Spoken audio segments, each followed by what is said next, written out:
It's okay. Off your mind. It's okay. Off your mind. Chai! Now wow, people wey supposed talk truth to power don't off mic.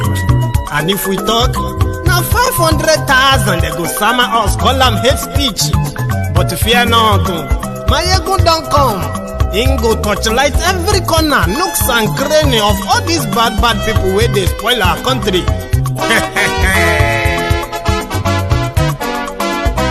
So my people make we laugh, yo yo. Maiyegun don't come, oh yo yo. My people make we shout, oh yo yo. Maiyegun don't come, oh yo yo. Maiyegun don't come, man of the masses, oh yo yo. Maiyegun don't come, oh yo yo. Maiyegun diary politico, oh yo yo. Maiyegun don't come, oh yo yo. This one not the off in mind, oh yo yo. Maiyegun don't come, oh yo yo. And in the touchlight every corner, oh yo yo.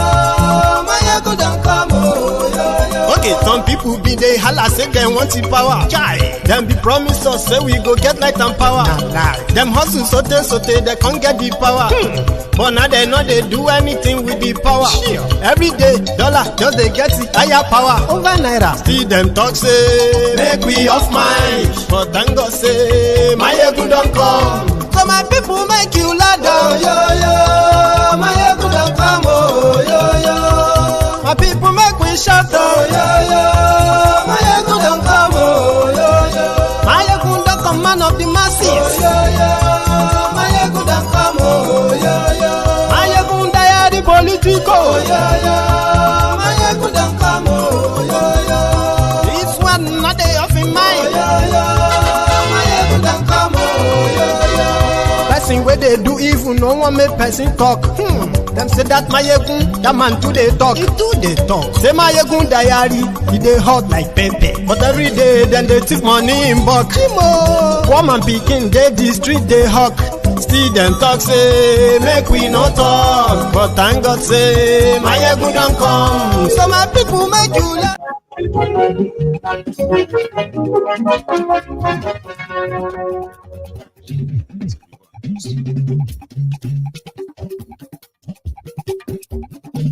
Maiyegun la wa mo to dodo.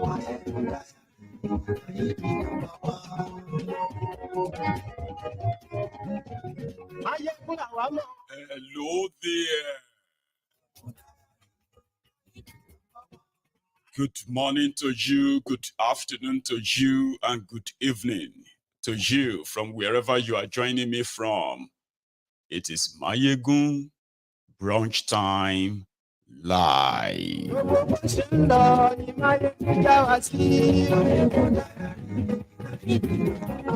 It is not always the busiest. It is an opportunity. Sometimes you call it an appetizer, right? But it is an opportunity for every member of the temple, as a Templar, to chip in your opinion, which is mostly almost impossible during the prime time. Now, you can also get on with your money. Read the caption of this brunch time broadcast. It is the focus as they have released them. We want this on record. Like you have heard about Yeye Bello's, thieving and stealing, right? You've heard about the $840,000. Oh, there are more. I'm saying there is more. Thank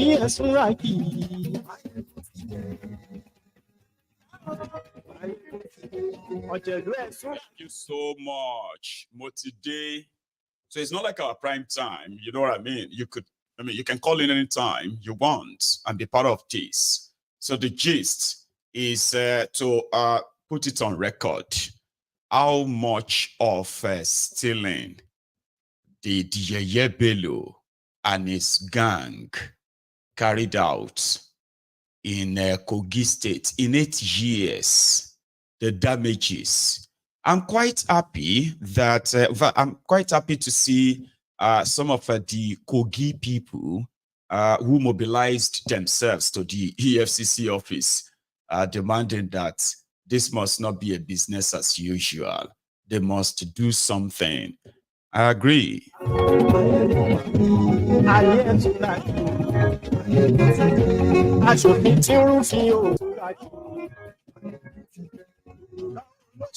is if this whole thing is in the interests of the Kogi people. That's a different ball game, by the way.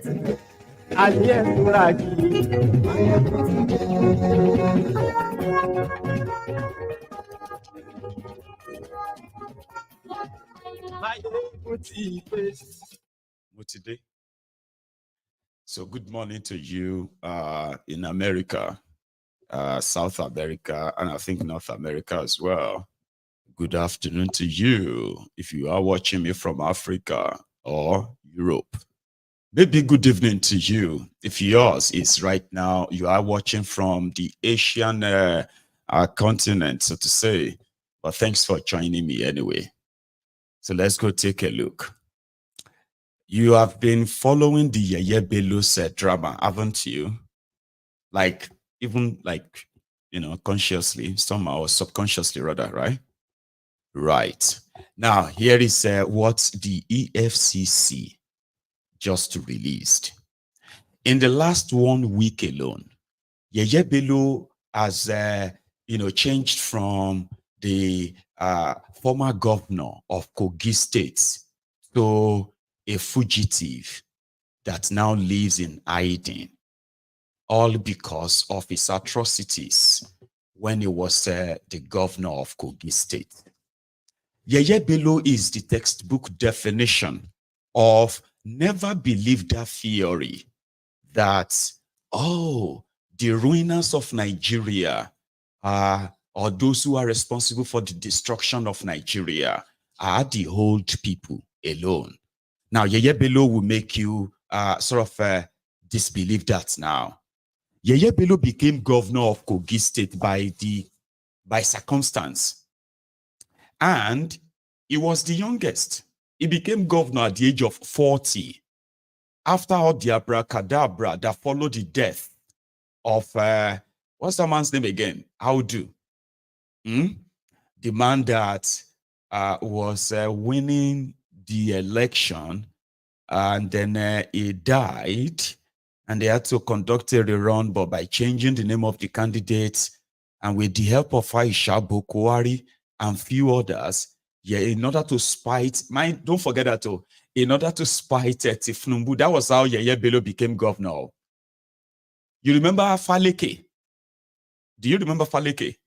Right, there is a guy called Faleke. He's like all the Aregbe Mugbos. Is like all the other criminals around Tifnumbu who are from different parts of Yoruba land.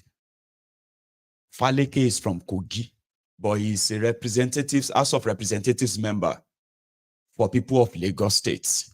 So Tifnumbu nominated him to deputize Abubakar Audu, who was then the APC candidate. Okay, so surprisingly, Abubakar Audu just died when he was already nominated. I'm sorry, he was already like coasting home to become the elected governor. So automatically, his nominated deputy was supposed to inherit the vote and conclude the whole process. They said no, Tifnumbu was about to take over Kogi. That was when Yeye Bello became useful. It was one of, if not for that, Yeye Bello would be like some of those 40 years, 35 years young men who are serving as PA to politicians today. He will never be governor.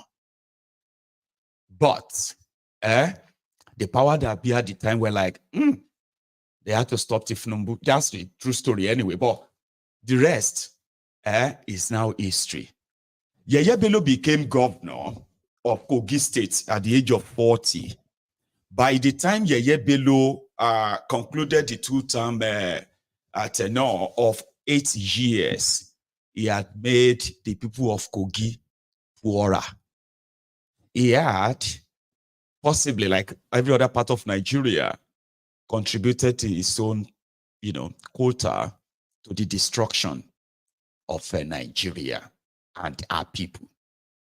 Whatever they say Yeye Bello has done or is doing, I promise you, it is like a drop of it's like a droplet of water in a pool of ocean, something like that.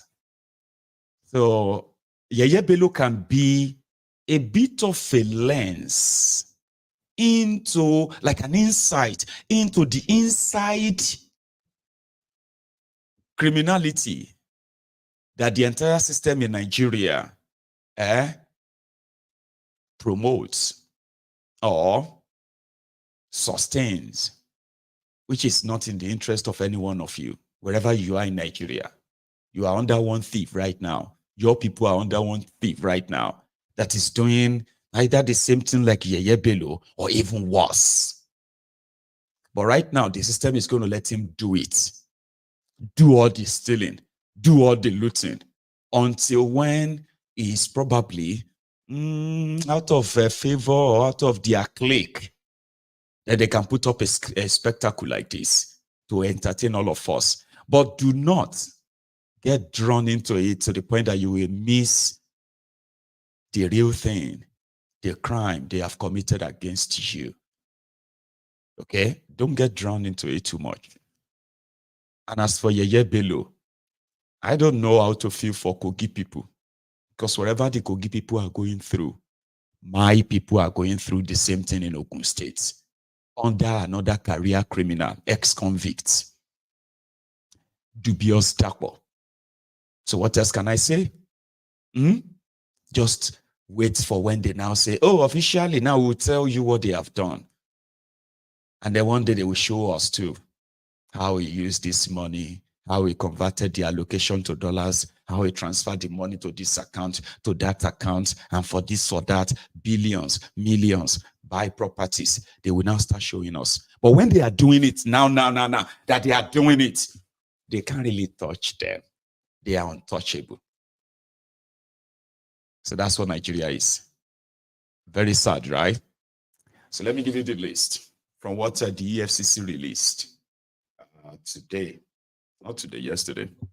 So they have brought 19 count charges, or 19 count charge against Yeye Bello. And according to them, they said that first 80 billion naira that you are hearing, 80.5 billion, that's actually not just what this criminal stole or laundered from Kogi in 80 years. Okay? No. That's just like a snippet, a tip of the iceberg.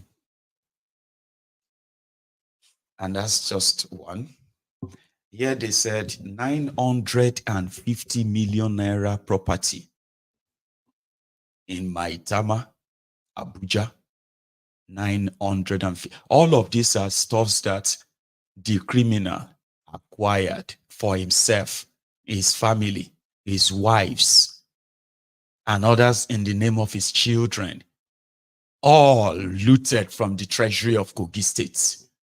When salaries are unpaid, pensions are unpaid, contractors are unpaid, except for some few poster projects that you could say, oh, I have just built the presidential palace. Oh, I have just built the tennis courts. Oh, we have now just built the 10-kilometer road to Lokoja. Say, that road has been there for 30 years. Thank you so much for doing the 30-kilometer of road for 30 billion. Right? Well, listen.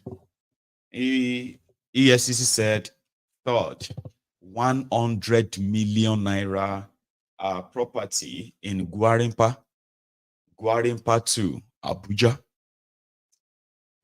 And according to them, right, Yeye Bello bought the first, you see, that of 80 billion that he moved. This was just few months after becoming the governor of Kogi State in 2016, February 2016. Few months. Then, no, Kogi workers were unpaid. Oh. It was also around the time that Bokwari was giving bailout to states to go and clear backlog of salary. So these guys was mopping wherever he could mop. And in a single month, they moved over 80 billion naira. Animals.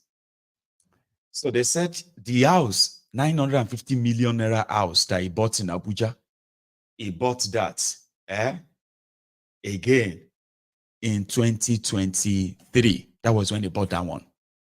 But before that, he already bought a 100 million naira house in Gwarinpa in 2021. Wait, another 920 million naira property in Asokoro. This was in year 2022. Number 5. 170 million naira property in Wuse Zone 2. Zone 4, Abuja. And this was in 2022. Again, 170 million naira property in Wuse, again, Abuja.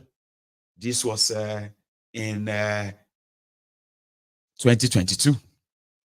Another property worth 100 million naira in Guzape, Abuja, sometimes in August 2018. He paid cash for all these properties. It was just like, hello, Excellency. There is this property. I don't know if you are interested, though. They say it's 100 million, sir. 100 million. Send me the photo. Oh, okay. Yeah, all right. They will pay you tomorrow. Cash. State governor.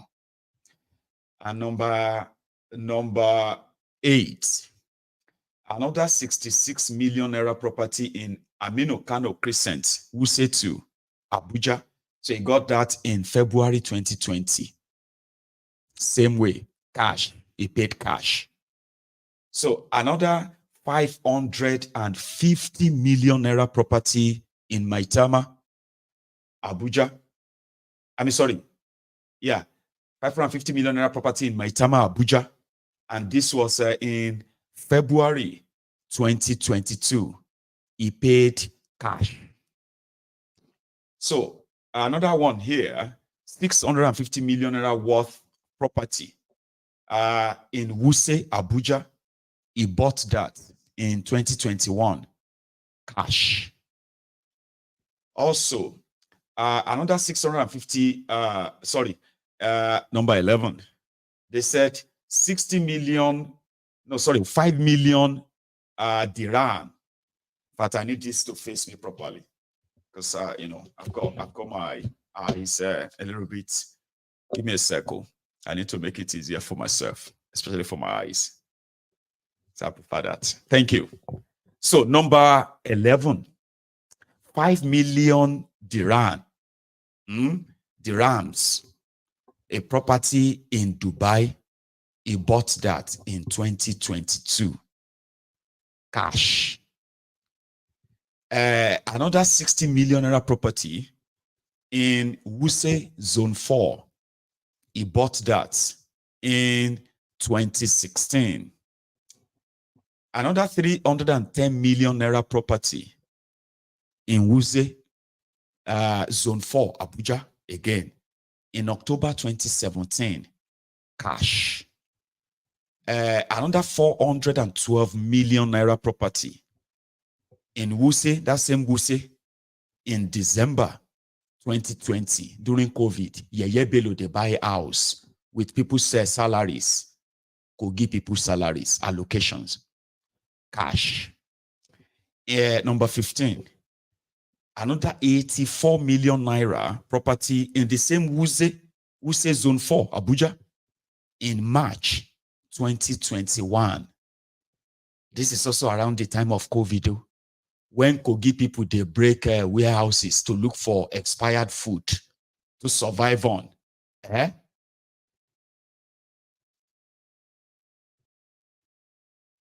Yeye Bello was buying properties. Also, it's another one, 16. Another 100 million naira property in the same Wuse. This was, okay, yeah, I've mentioned that. Number 17, 570,000 US dollars transferred to a domicile account, something like that, a domiciliary account in TD Bank, US in 2021. In 2023, the similar close to same amount was also transferred, 556,000 US dollars to the same bank in between 2022 and 2023. Do you remember when I spoke about the state of mental health of the criminals in charge of Nigeria? And somebody felt like, or you guys felt like maybe I was preaching towards having sympathy for these criminals. No. Now tell me, okay, tell me. If somebody is not really deranged, like the criminals in charge of Nigeria, if they are not deranged, why would you need all of their properties with stolen money, public fund? Why would you need all of their properties? Why would you need all those houses? Just for status or what? And you know you are buying them with what should have been the salaries, the pensions of some other people. Isn't that madness? Anyway, he came out and he said all of this, he made them legitimately. And EFCC is just being used to hunt him. I have a lot to say, but first I'm going to share this with you. Let's take a look. From the Kogi people that came out today, take a look. Oh my God, oh, freedom, God, justice coming by struggle, freedom come by struggle, freedom. It is obvious that you are speaking, are defending, and you are acting in line with what you receive as a complaint, not just from us, not from only Kogi State, and you have done a thorough investigation. He himself is aware. That's why we're all crying when power was removed. We thought that the case would die. It started since 2021, 2022, when 20 billion naira was traced to the Stanley Bank. After then, in 2023, February precisely 22nd, the Economic and Financial Crime Commission obtained a court order that asked Yeye Bello to forfeit some of the properties, up to 40 properties, including Dubai, Maitama, Wuse, Guzape, which he used our money to buy. But unfortunately, you know, EFCC, we are not saying EFCC, some of appear saying that EFCC don't lose cases. You are not losing case. You don't lose cases. The problem is a compromised judiciary. We are not asking EFCC to bribe a judge to get a judgment. But the looter have enough money to obtain the court order to get the judgment to their favor. All the Kogites are standing in solidarity with the Economic Financial Crime Commission. And just as the chairman is here represented by his peer, you are working in line with the law and concern of the Federal Republic of Nigeria through the Attorney General of the Federation. We are asking you that through the office of Attorney General of the Federation, the President and Commander-in-Chief can compel Governor Dodo to release the Yeye Bello for proper prosecution to Kogi State Government House. Invite those local government chairmen, they are willing to bear you witnesses as an exhibit. The Kogites are with you.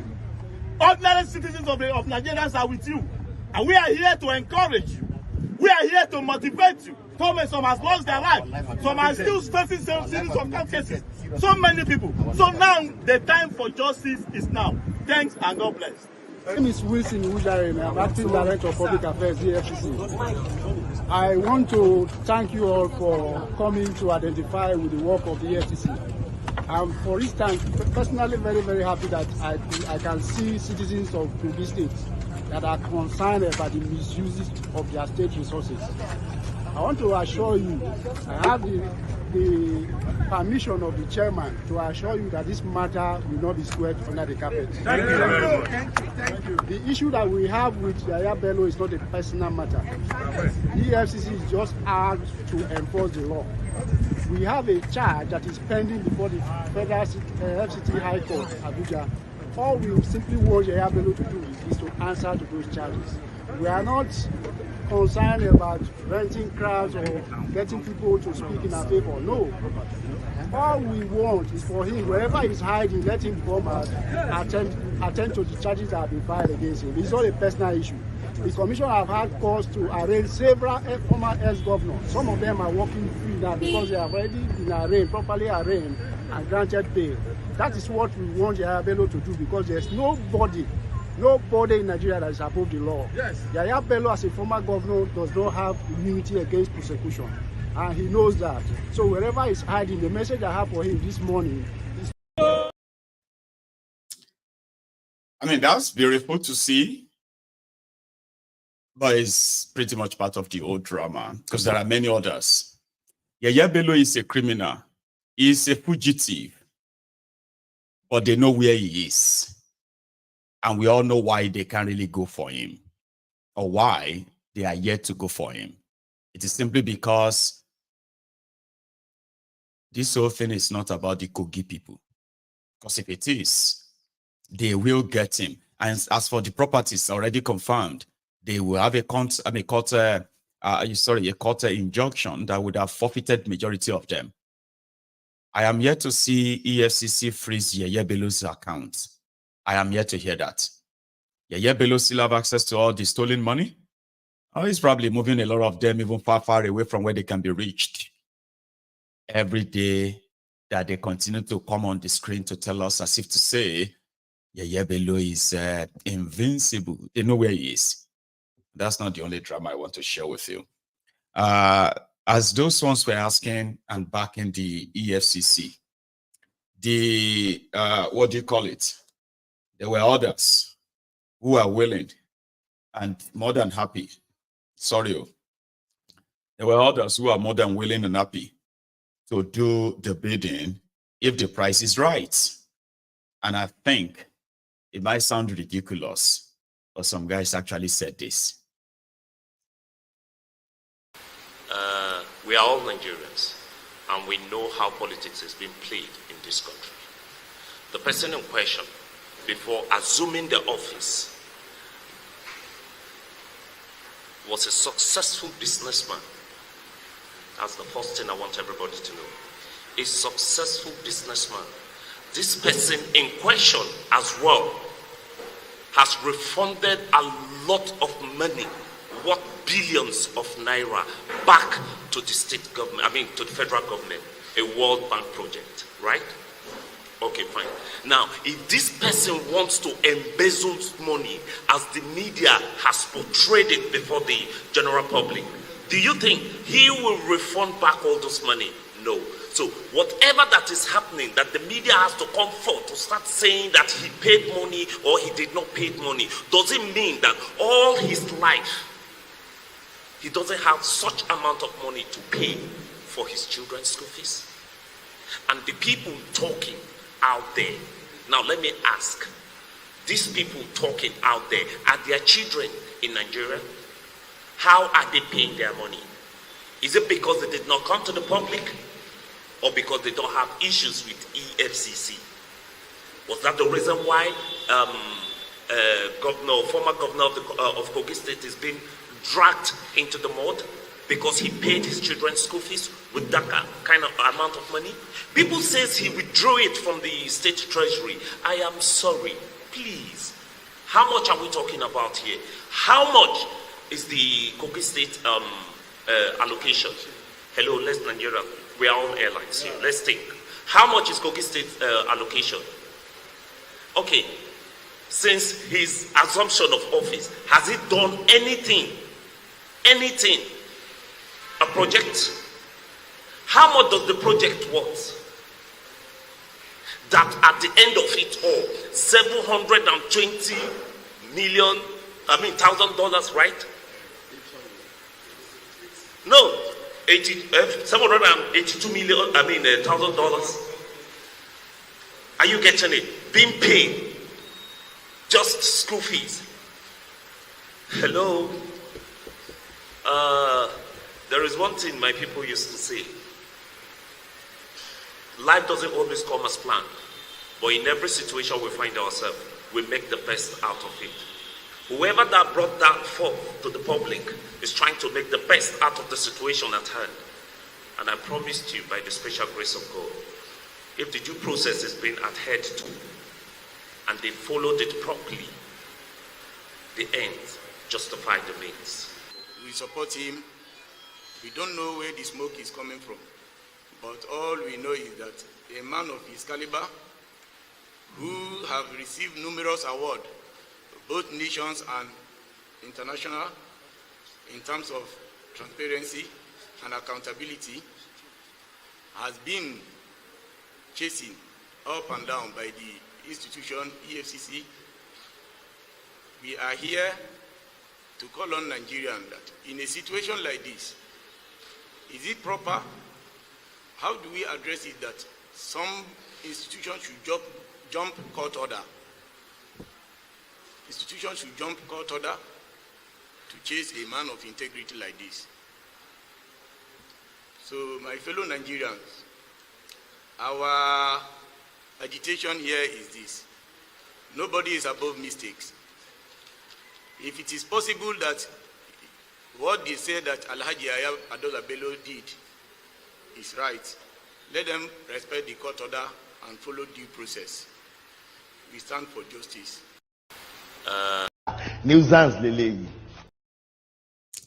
Young people, the youth of Nigeria, Kogi. So those are the youth, typical people that will tell you, hey, what is the way forward? Let us stand up and fight, but they do not have any fight in them. These are the low lives that will look for opportunity to fill their bellies whenever it presents itself. And they are there in that contraption. Those are the product of that contraption. They are the product of their own oppressive system. And they are even bigger threats than these criminals that you call political leaders in Nigeria. People like that, they are willing to. They will do anything. They will say anything.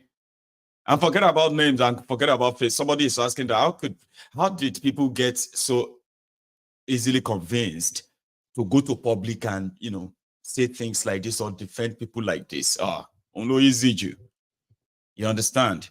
And tomorrow, is going to come out and begin to demand for good governance, the one that they have never been part of or ever wanted until when they are no longer in charge of the oppression.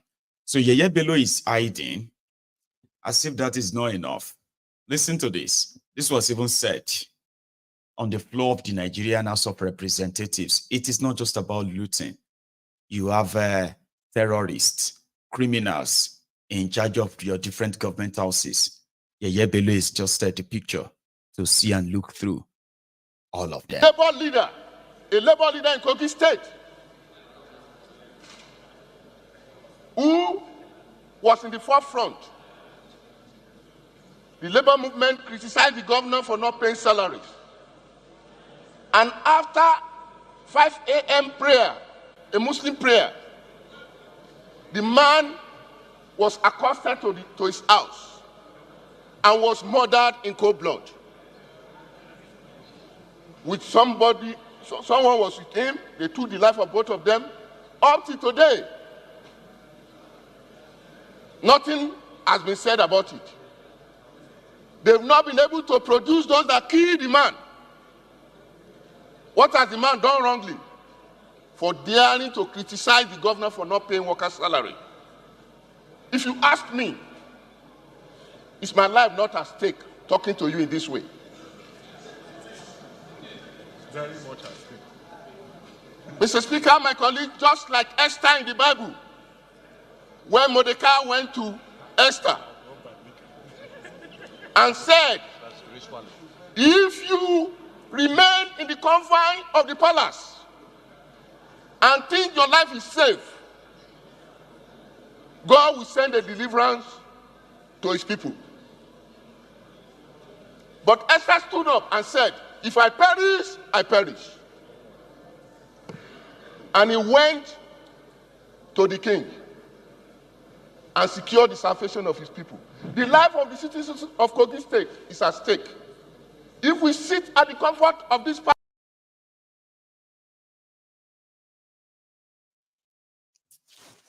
So that's one of them from Kogi reporting their governor, and he was really, they call him Governor Tatata. At least everybody who knows Yeye Bello knows that he is not a good role model or a good example of young people in power. It was horrible. Oh, it was horrible. But at the same time, you know, Nigerians, there are those who admire him. They admire him so much that there are still those who believe that, what has he done wrong? Eh? What about other people who are already looting and stealing, who have stolen so much? Eh? He's a young man, like these old guys. He just took his own share of his people's patrimony, common patrimony. You know?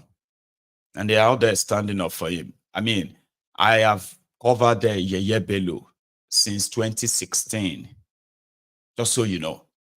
And off my head, I could possibly, list a few of those I witnessed murdered by him or murdered for him. All just for him to what? Not because to fix a Kogi State or make Kogi State probably prosperous, or to end up in all of this. So it won't be the first time that people will gather together to tell you that it is, it's his political enemies that are after him. But there were no political enemies when he was looting or stealing all this money. The way the whole thing is kind of, put together, you can tell, like when somebody asks that, where do you really want to start from? Because these guys are not alone. You call them, we see them for who they are, which is okay. But we do not see, or some of us do not, we choose not to see beyond, the lunacy of these criminals. We need to see all through the madness or the state of mental health of those who are their enablers. Because I couldn't really, I couldn't really put it anywhere in my thought, right? That somebody who is young and possibly have so much ahead of him, only to end up just like the rogues that a lot of us as young people, forgetting the fact that I don't think this has anything to do with the age anymore. It is entirely the system. And also, this also approved. I'm going to be using him as the contact now, okay? You see, when people tell you as a young person, all right, that you are the leaders of tomorrow, okay, which happen to be a lie at the end of it all, but yeah, you are the leaders of tomorrow, and you should do your best to just not be criticizing. You should do your best to join the system and effect changes from inside. And I have people who have dreamt of going into that, their politics. In fact, they did go into the politics with the promise of, we cannot continue to just criticize. We need to get involved and get involved, right? Only for them to come back as worse. I mean, like worse than the people they have actually spoken up against. So which then show to all of us that majority of us are only complaining because we are outside the sharing cycle. So I've seen majority of them who have went in and they have done even worse. Think about it this way. You know that those we call the corrupt, very, very corrupt, in the early 2000s, like majority of the criminal politicians that were looting and stealing, governors, senators, even president and the rest of them. Can you compare what they looted, including, the GDP, what they looted against the GDP of the country and the rest of that, right? Compare that with those who were in charge of Nigeria between 2010 and 2020. Now compare the level of looting and the amount of looting that those who are now in charge between 2020 and even now 2024. When you look back to those who were looting you in 1999 to 2010, and the amount of looting that you had back then, when you compare them and put them side by side with today's looters, those ones are now like paupers. They are like poor people, wretched people. I mean, you can easily tell. Have you seen Oshoba? Bisi Akonde? Have you seen Benga Daniel? Before they finally managed to kind of get him his little pension now that he's going to use to old body for some time. These were people that were seen as billionaire thieves, multi-millionaire thieves. But have you seen those after them? You've seen Oshoba? Oh, okay. Well, go other places as well. Go and check. It's because every decade, day will turn to week will turn to months, months will turn to years, and years will turn to decades, right? For every decade that you are producing your criminal politicians in Nigeria, the system continue to embolden them. That's why I said, if they are not stopped, they will never stop. So for those of you who are having future for Nigeria, you have no idea. You see today's looters, they were yesterday's dreamers. You see? Take a look at all your looters today from across Nigeria in that contraption. You will realize that majority of them were either boy dreamers 20 years ago, 10 years ago. Today, they are the looters of today. Majority of those who are telling you that pray for Nigeria, hope for Nigeria right now, telling you that Nigeria get future. Their future, they are dreamers of tomorrow. They are the looters of tomorrow. So when their own turn comes, their own level of looting will be so outrageous that the way you are screaming right now, imagine that multiplying. That's why we said, break up this contraption. Break up this contraption instead of asking people to pray for thieves to succeed. Where are those who were shouting, I stand with Buhari, I stand with Buhari. May Nigeria succeed. May Buhari succeed. Have you all kind of looked back to see the level of the prayer the answer to the prayer? Because Buhari succeeded in destroying Nigeria. All the criminals around Buhari, they succeeded in destroying Nigeria and destroying the lives of many Nigerians that will never remain the same again. For those who are still here, they are asking you. You see where I use Yeye Bello as a contact. So you need to multiply Yeye Bello times 36, and you have 36 plus 1 of Yeye Bellos doing exactly the same thing right now as you are watching this video. Where are those who told you to stand with Buhari? I stand with Buhari. Hashtag, I stand with Buhari. I stand with Nigeria. All these people don't like Nigeria. Maiyegun, all these people and all of that. How could you be praying for people whose one single goal is to impoverish you, destroy your jobs, destroy your businesses, and leave you out and dry. How could you say you are praying for them? How could you let anybody even like use that? Take a look at Tifnumbu. Tifnumbu has appointed 48 ministers. I mean, these are supposed people who should do, whose actions should affect your lives. It's not the wishes of anybody that is affecting your life. It is their actions that is affecting your life.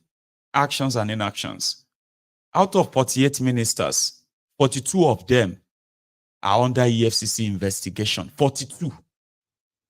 Including Tifnumbu himself. But you can pretend that those people will now turn around and fix Nigeria. They are stealing your life. They are stealing your life. 4 years, 4 years, 8 years, 10 years, 12 years. And before you know it, you are no longer that young person anymore. They've taken away your youth. They've taken away the most precious time of your life. And that's what they do every now and then. So keep clapping for them. 42 people holding different ministries right now. They are under investigation of EFCC. Person appointed Abacha's bagman as a minister of national planning. Of budget. Minister of your budget. Abacha bagman. And na me be the problem. Na me know they wish you well. Right now, Bagudu is negotiating with the American government on the forfeiture of some of the loot he helped Abacha to take out of Nigeria. That is the people that love Nigeria. And now my wish, because na me know they wish Nigeria well. That's why electricity no day. Matawale is accused. He's under EFCC investigation for stealing over 100 billion naira from Zamfara people, including their gold. He took their gold to Dubai, and they never see the gold again. He is inside Tifnumbu's government. But you can point at people and say they are the ones who don't wish Nigeria well.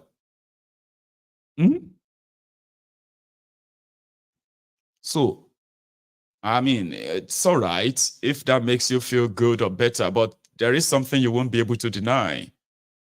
The real enemies of Nigeria are those people that are robbing you blind. And they are possibly saying, what can you do? What will you do? What can you do? Nothing. You understand?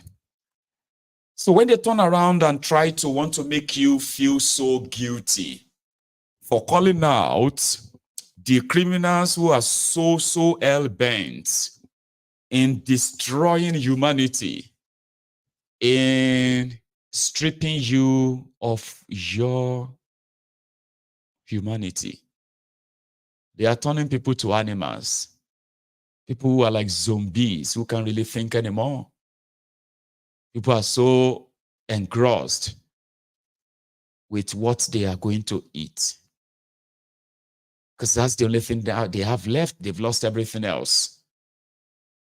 And these criminals continue to take actions and upon actions. I saw it this morning that the Nigerian custom, they have increased their tariff again. Why are you doing this to people? And the people that this is being done to are somehow,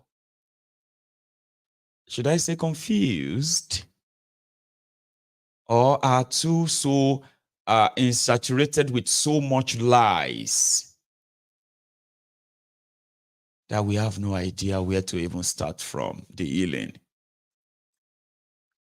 You are battling with fuel scarcity in Nigeria now.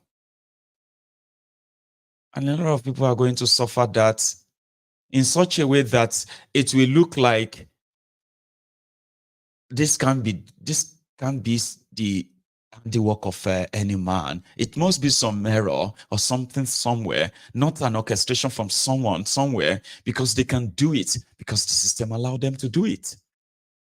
If you want to increase the price of your petroleum, increase it and make it available. But no, that's not the Nigerian way. And that would be too easy. You just have to make them suffer. And then make them forget that they suffered. After some time, present it to them at a price where they would have no choice. And they can't even ask questions. And what happened to all this money that people have to die for? That the economy remain in comatose, and other actions that will further keep it a bellicose are the actions that these guys are taking. Those are the enemies of Nigeria. We are working. Asiwaju is working. Asiwaju Awole is going to succeed. How? Like, even if you really want to, hang on, like, even if you really want to be like Maiyegun, okay, let's take few things out now, even though they shouldn't. They are still factors, but let's just take them out for a sec, okay? And let's be fair, kind of like a bit of a fair sort of analysis now. So what do I mean by that? It is on record, even though these criminals have not admitted, but let's say in fairness, let's admit it for them, that Boko Haram destroyed Nigeria, took Nigeria economy to negative. Okay? And let's say Tifnumbu actually won the election now. I'm saying now, like, I'm painting a scenario here. Tifnumbu saw the problems and he won the elections.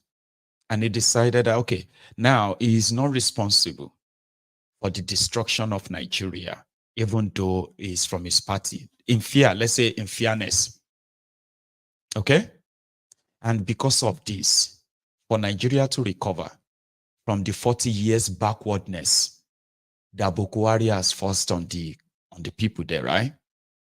So now let's give Tifnumbu a benefit of the doubt that it's neutral, it's not propaganda, and he has a clear plan of taking you out of the logjam. So even if you have to like endure some hardship for some time, you could easily trace the plan, and you can possibly trust it. Like opposition won't trust such, but behind this you can look at it and say, okay, well, if this thing should work, last song, Nigeria will be better in another 5 years. You can see if they can keep it too. So that is being neutral now.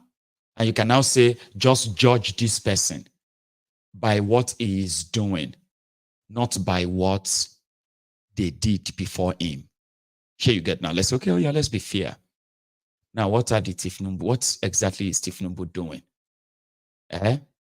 That is possibly going to help and take you out of this hellhole. Or it is digging you even further into the pit of hell. His own actions now. Okay? This is me now trying to paint a scenario for you to make you understand that Nigeria is doomed. And it is not because I wish it on you. And if you want to save that and save your life, you need to join us. Join force. Join your voices. And wherever you see the conversation, the mobilization, and help us even do the mobilization in demanding for the breakup of this contraption. And when I say break up Nigeria, a lot of you are triggered, or let me say few of you are triggered, because break it up sounds like tear it apart, like, oh yeah, cut it. Come on, not like that. Okay? The reason why Nigeria is Nigeria right now is simply because there is a common freebie, which is to rob Peter and pay Paul, right? Rob Peter, pay Paul. Since it is freebie, free money, and the name of the old place and the old resources, buried in the place as well. They believe they are quality collateral to enrich themselves. Anybody who has a chance of taking a shot at Nigeria, that means you could make a fortune before the whole thing collapse.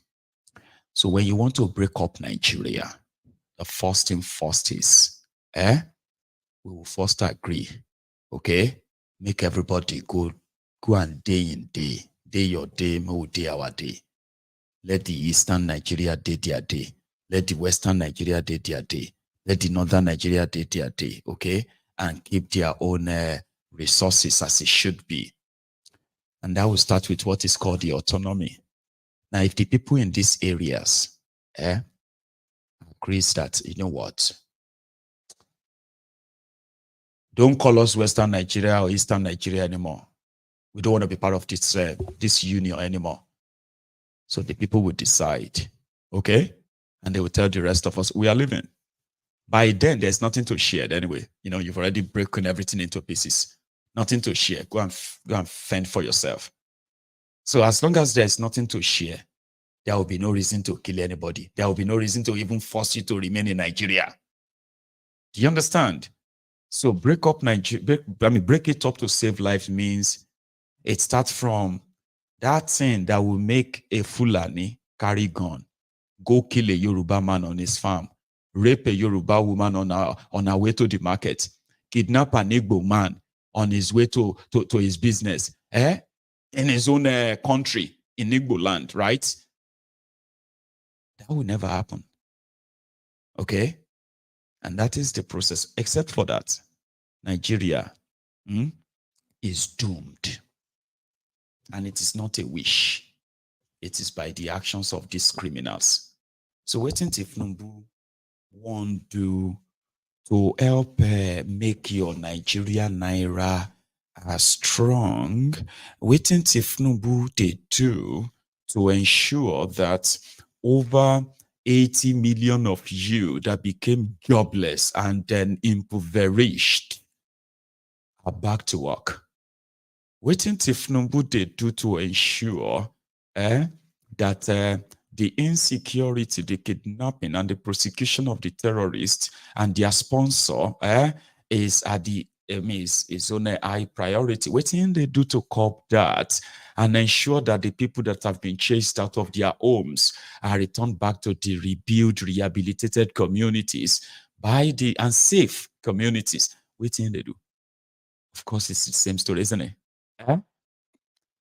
So what is it doing I mean, I could ask you a lot, but it's just going to be like, what is it doing exactly? Other than making pronouncements and meaningless announcements that are as worthless as the paper they are written on in the last 11 months. To show to you that the trajectory where Bokwari took you, it was doing something to bring you back from it. Is it enough for you to go further? Have you not gone further in 11 months? So if somebody now says somebody is going to cry for 80 years, there might be people hiding pain. In fact, there are people who are hiding their pains. Because, because the same people who are telling you that you will cry for 80 years for Tifnumbu, they are already bleeding tears. Okay? And these are people who are hurting. They did not expect this. A lot of them were like, God damn it. We thought Tifnumbu. They didn't know that now propaganda that they chop since. Majority of you have been chopping and hitting propaganda about Lagos. And because of this delulu and delusion, there were actually those who believed that Tifnumbu built Lagos. Like, jokes apart, there were actually people who believe. Some of you are living in that Lagos. Okay? I grew up in that Lagos as well. My family have foothold generations in that Lagos. And I was also a living witness when Tifnumbu was the governor of that Lagos. So when they push the propaganda of his Babasoko and the rest of that, oh, he brought Fashola, oh, he brought this, he brought that. And then you begin to ask yourself, I beg, which Lagos then they talk, go. Say this Ilupeju, Abi this Shomolu, with all the drainages. And well, fair enough. There was a time that Fashola actually had to do some interior roads in Shomolu, in Lagos Island, in all these places, right? That for the first time, people actually felt like, Fashola came to our street and did our street. But go to that slum, You'll be wondering. Not this one, they say, Tifnumbu get Lagos master plan. Nobody has seen the master plan. The master plan is in the head of those that they have used the same propaganda to shape their minds. It's so sad because you did Lagos. Inside that Lagos, they are telling you it is the model of what Nigeria would be. You know wrong. Now, I'm going to show you something. This is the area where there is, Adegator, Governor Point and Kill.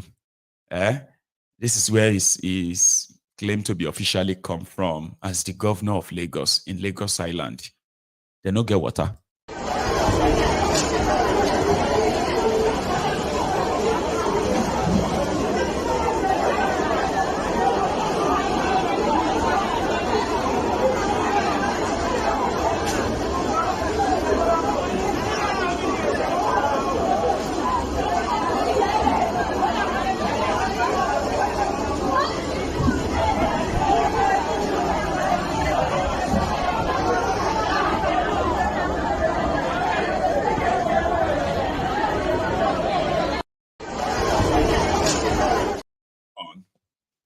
Mega shitty, we don't get water.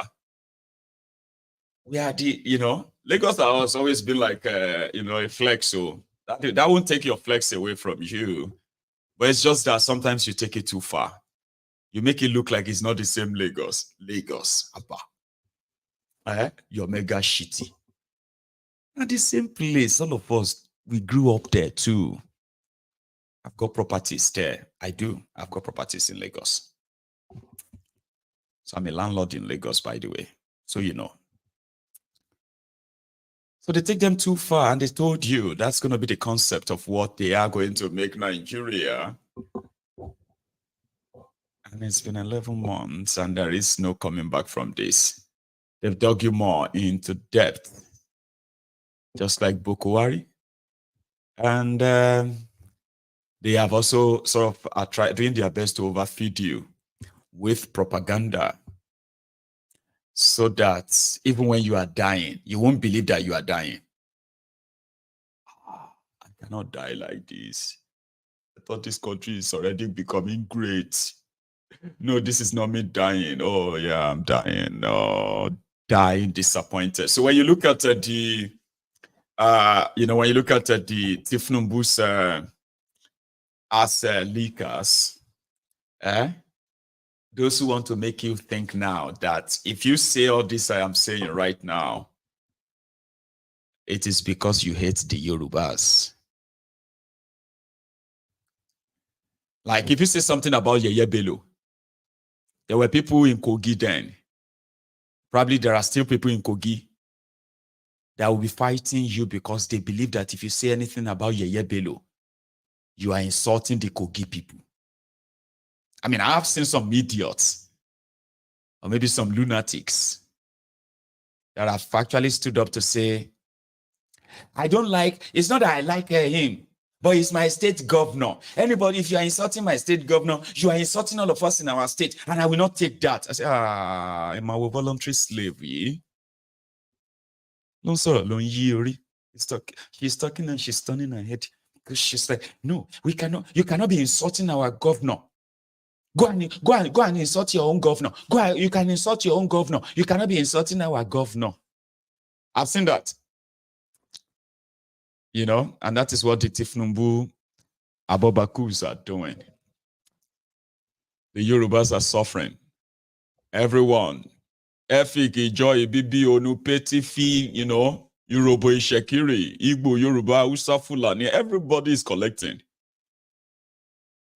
And then you start mentioning those who are responsible. Then this Olori Buruku Abobakus, they will call you Omoale. Because that's the most they will call you as a Yoruba. Imagine the irony as well. People calling you Omoale. You know, sewage dwellers calling you Omoale for somebody we know he show them the picture of him papa. I mean, that keeps kind of always muzz me, like they say, oh, they muzz me. That's in they muzz me. They off me. Say you, Omo Ironkirons, the ass lickers, the ass kissers, the crumb eaters, the crumb chasers, the all-risers, voluntary slaves, sophisticated morons, ombud slaves.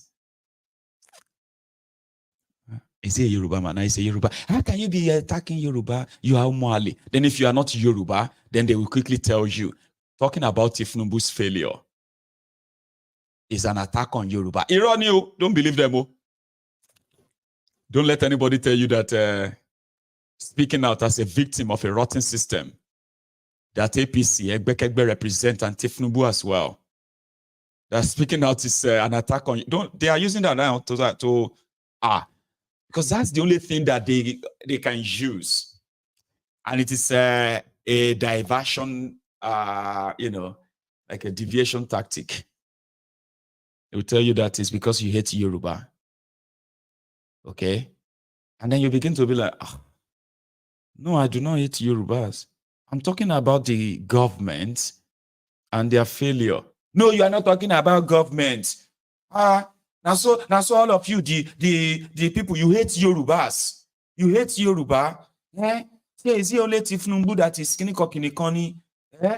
Is it because it's a Yoruba man? They have a reason for throwing it in. It is deliberate. It is deliberate. It's a quick attack. Omoale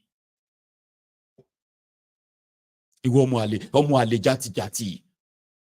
This one, Omoale Yoruba.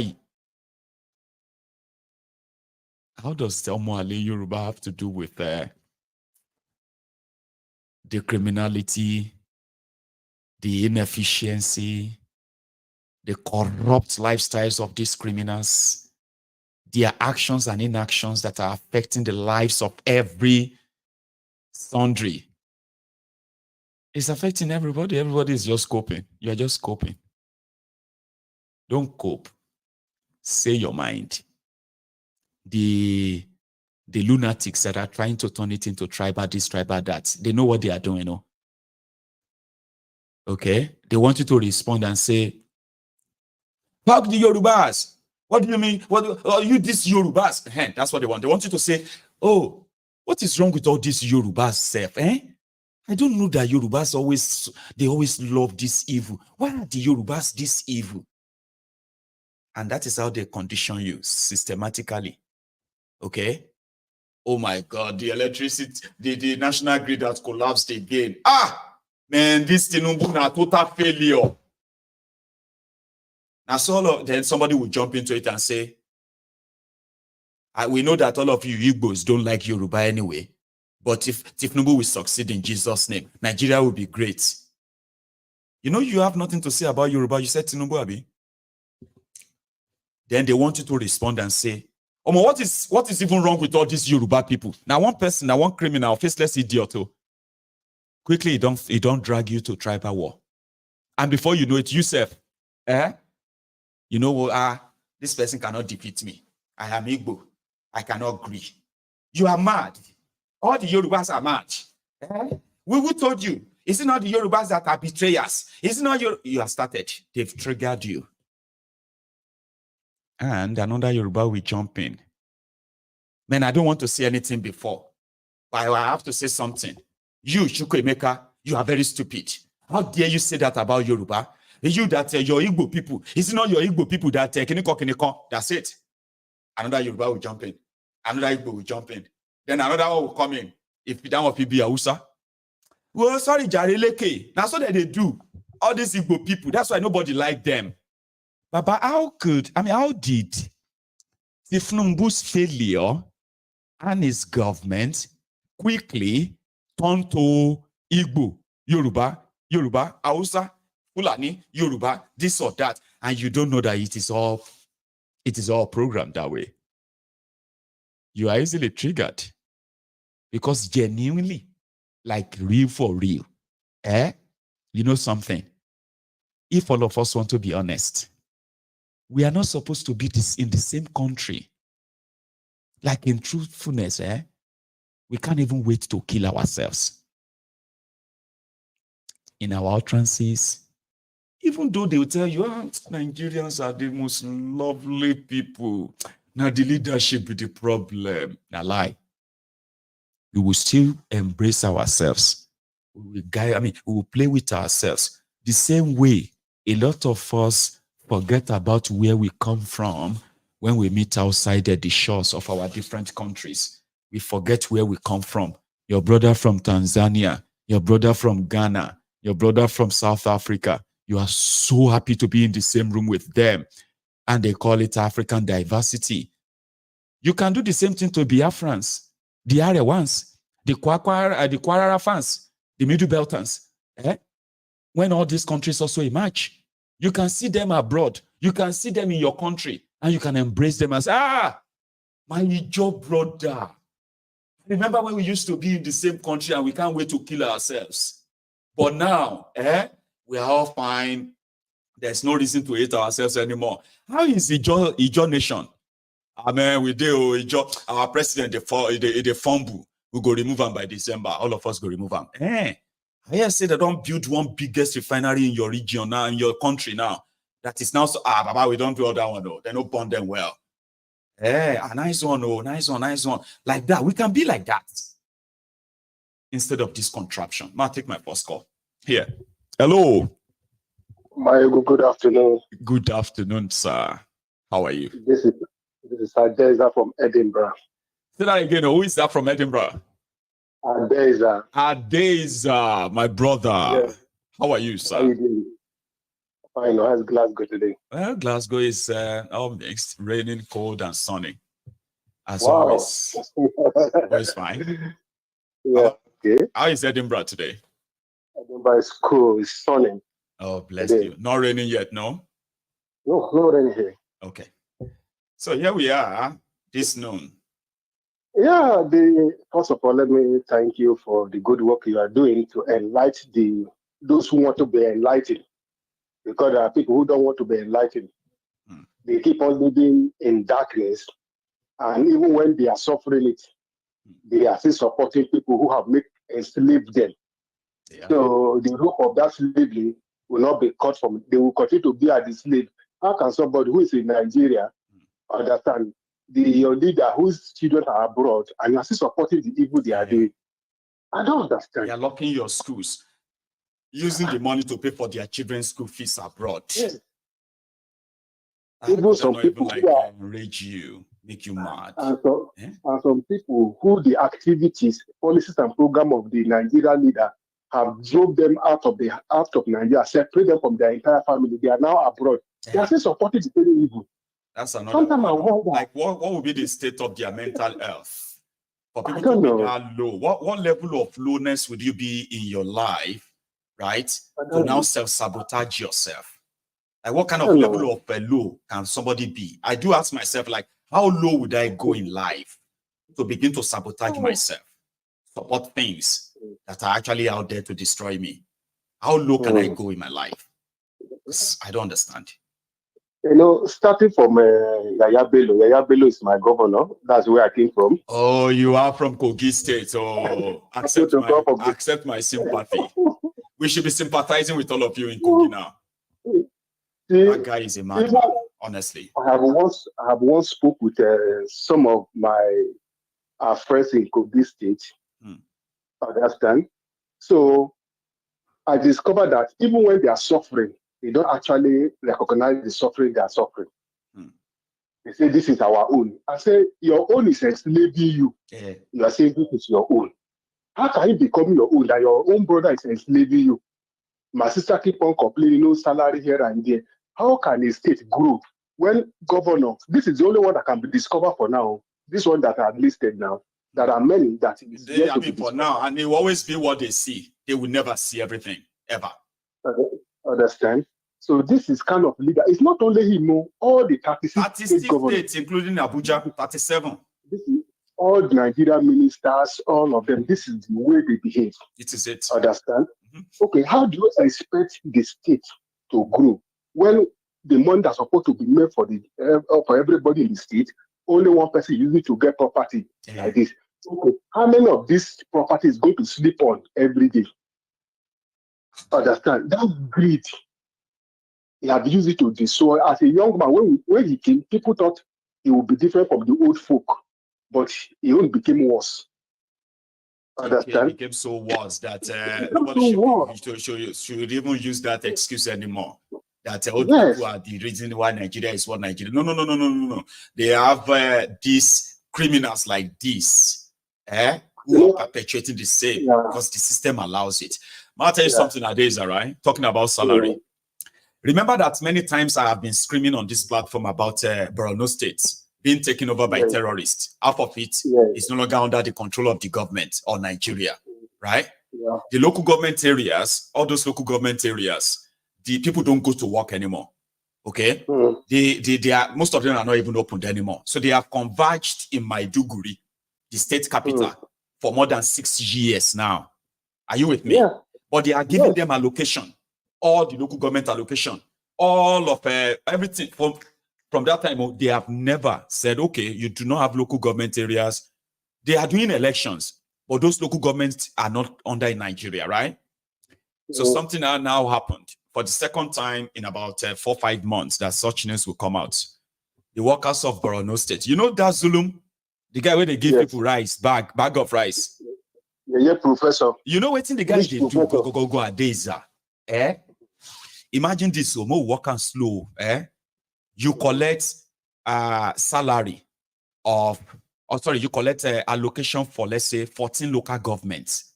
But the entire 14 local government area is under the Boko Haram terrorists. So you know they could do anymore.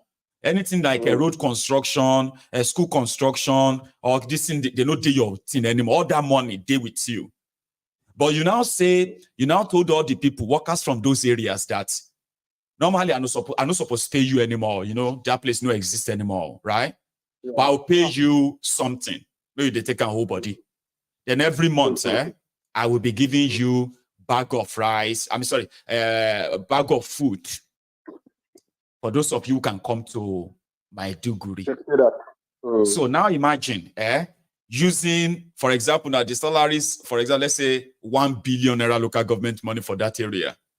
And you are using, let's say 200 million of that, to give 1,000, 2,000 naira salary, and then give them a bag of fura, bag of this, and take picture of that as the best governor from the Northeast Nigeria. What kind of system will allow that fraud to persist? Where election result is just being written. There's no election in Borno State. They just write it. It's like a consensus. All right. Once they put your name forward, you are already elected. As a senator, as a rep, as a local government chairman, as a councillor, right? In Borno State, you are elected once they write your name. All you have to do is to make sure they write your name. How could the system allow that to last, to persist, to last this long? And somebody says that country has future, Papa. You know, if you remember, I spoke some times ago and I said, when Hillary Clinton, the former US president, the wife of Clinton, traveled to one of the African countries, he said, one of the comments he made was that Africa will continue to do like a barber's chair as long as the institutions are weak. There are institutions that are saddled with the responsibility to check these abnormalities. They are all going to comatose. They are not working, and every year they they bring their big budget. They are not doing anything. No. That is why that's how the system has allowed this thing to thrive over the year. And they are even suggesting the guy to come and be president of Nigeria right now. Well, anything can happen. Nigeria would do anything can happen. It's true. They could now turn around and say, oh, if he's now sharing bag of food to the displaced people, they will say, well, he's been doing it in Borno, he's the best governor. Okay? Let's just pray for him and stand by him and wish Nigeria well. As if to say, wish they take the wrong country. You know, the current vice president, you know how much government pumped into that state as a result of insecurity, NGO, foreign donation. They just use this money for their purpose today. It's only the capital. Nothing you can see tangible. Still speaking on Yeye Bello, you know, you discover that the institution in Nigeria, they are working across purposes. Understand? They are not working in unison. All this will happen. Most of these institutions, they are aware. Understand? Yeah. Today. And another thing I will advocate is the removal of this immunity clause. Because it is like, how could you be allowed, so how could you be seeing somebody looting his state? And you say he has immunity, you can't do anything about it until it runs short of your political RNG. Then suddenly you now care about the people. You are now looking for all the loot everywhere. Why didn't you just go for him immediately? He started it and prevent all of that. But you are right. Institutions, weak institutions. Very weak institutions. Okay, look at what happened in the drama that was on foot in Maitama in his house, or Wuse. As an agency, EFCC should have the intelligence to arrest him anywhere he is without that drama. Yeah. Without even like spooking him. He will just be eating somewhere, you just appear and arrest him if actually you want to arrest him. He may even be at a gathering, but they won't do that because there will be political implication. Like you said. Like I said, the institutions, they are not working, they are working across opposite. The police, the DSS, all of them will work together in collaboration to pick him anywhere he is. That's how the institution work. You know what somebody said? The policemen that were protecting him, right? They said they were the ones who prevented the FCC before the guy even came. The governor guy came to come and take him away, right? So somebody said, a responsible system, you have a policeman guiding somebody who is wanted. All you have to do is order them to bring him to Abuja. And they will just say, sir, we have been ordered to bring you to Abuja right now. It's so easy. But they are working at cross purposes, no doubt. So that is why all this will happen. So, like the election that concerning Makide, that PDP won all the local elections. Yeah, I want to send this message to the obedient. If they are looking up to 2027, the institution itself must be restructured. All those evil men must be removed before then. Must be removed. Otherwise, the same thing will take place. Because what happened in Oyo State, Ogun State, now will repeat in 2027. Because since the 2023 general election, all the other elections that have been following, there have never been any good news from those areas. Not been any improvement or difference. If the obedient people are actually wanted to vote in 2027, my advice for them is to ensure that clamp down that institution called INEC. Because this one now, INEC. What would you suggest? That you think eventually they will not bring the chicken home to roost? I'll tell you something. Well, I have a suggestion, okay? You cannot ask, because the big question is, Baba, who is going to make those changes? You have to force them to make it. Yes. And that simply means if you have to shut down the entire country to demand for the sack of a lot of people, and say, even though, I mean, the system is still going to appoint their replacement, Abi, but if for once, 6 million, let's even use them, okay? 6 million obedients managed to troop out all over Nigeria, shut down the entire system, right? No go anywhere, and demand that the entire INEC structure should be dismantled. The entire, Supreme Court, as well as their High Court should also be dismantled, and a fresh mind should be appointed. And even though it is still Tifnubu that will make the appointment, so, but that show of force alone can send a signal that you can't rig these people. If they are rigged, they will shut this country down. No. But make imagination no kill us, Adeza. Because some people believe it will never happen. No, I have told you before, when I read about Martin Luther Jr., he said, I keep on using that as quote for Nigeria. He said, no slave master voluntarily allowed the slave to live. No. That the slave must demand for it. If actually the obedient are looking up to 2027 to vote again, one, they should mount up pressure on INEC office. They should be persistent and be resilient until they remove him and all the 6 commissioners. They will not leave that premises. Having done that one, they go on the judiciary again. Understand? And secondly, they go on electoral amendment that the use of Biba must be made compulsory, not optional again. And something that need to be changed. If this and this is not done, like talking about it. We are talking about a total shutdown. People will die. Something that will actually make them feel like you don't do this, there's no election anymore in this country. No election. And you have to stand there, not like fear of, they will bring police and shoot us. Let's remind ourselves when you are ready. When you are going for that, you are ready to die.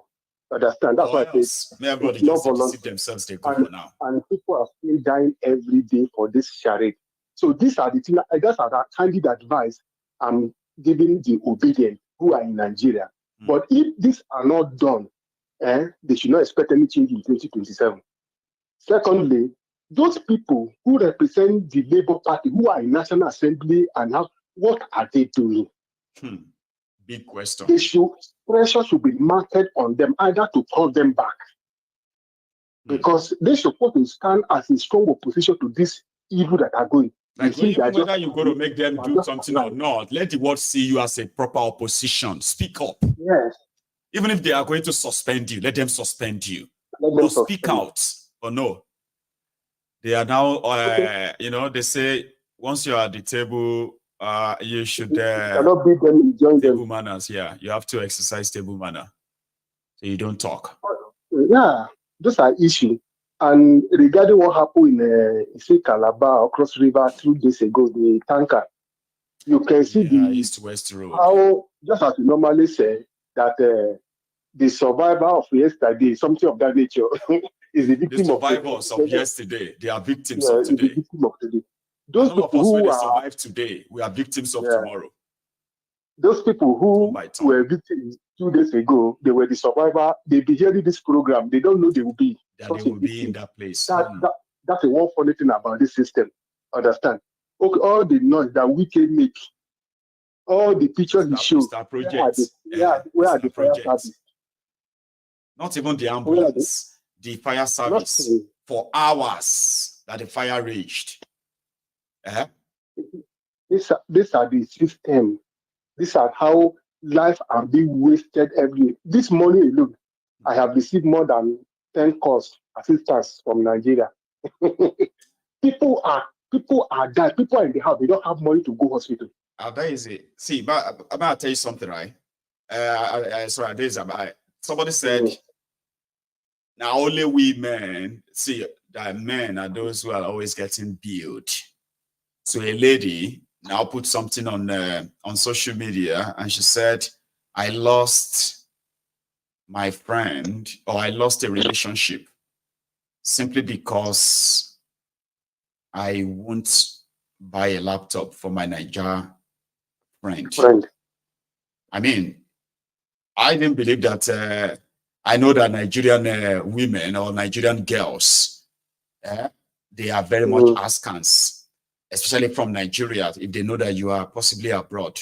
But it's not limited to just women, even men, you know. People ask for assistance every now and then, but they are mostly, like, I always believe that it's us men that get those requests most. I didn't know all the women abroad too.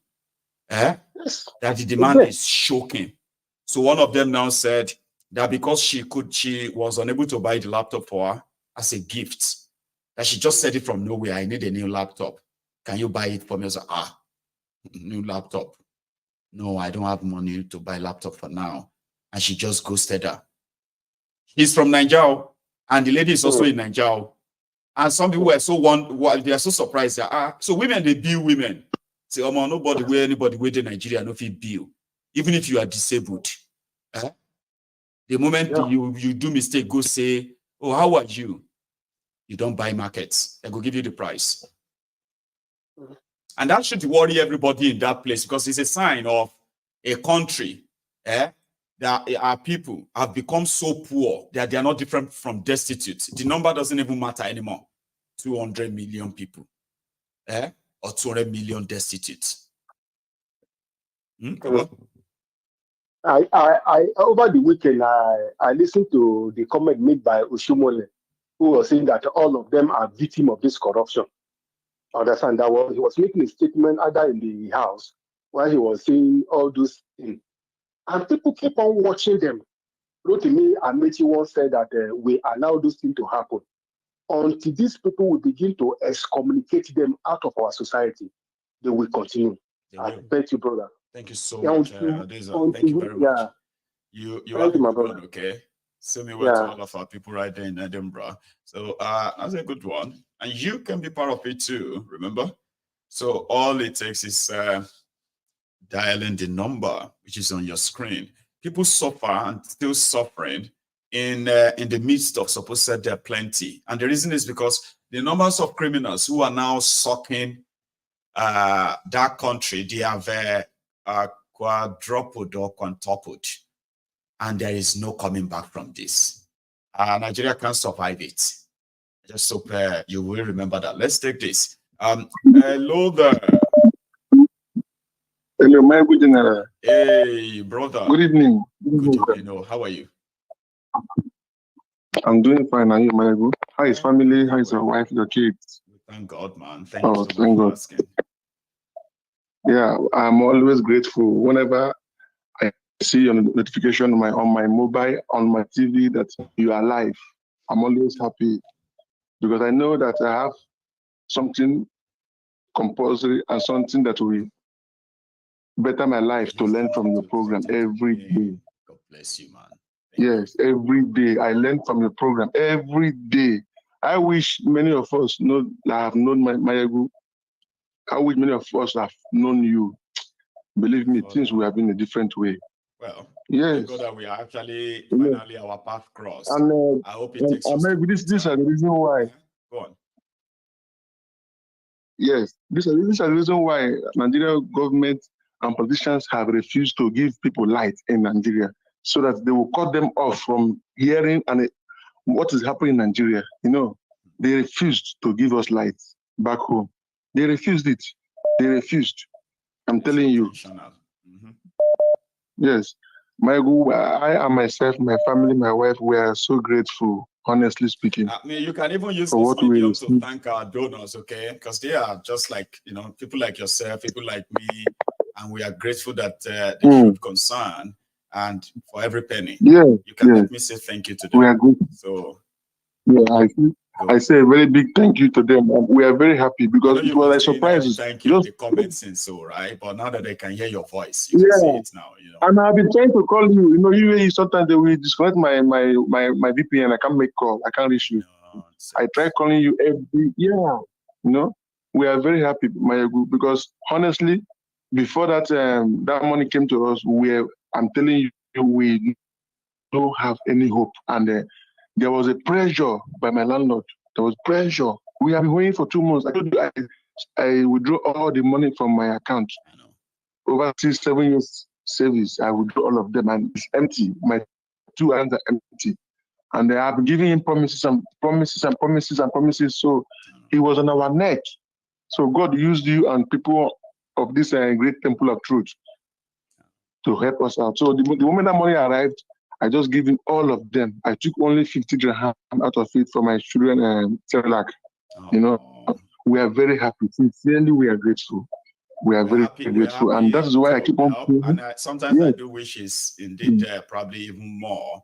But as it is, we call it a widow's mite. At all, not bad, we say, right?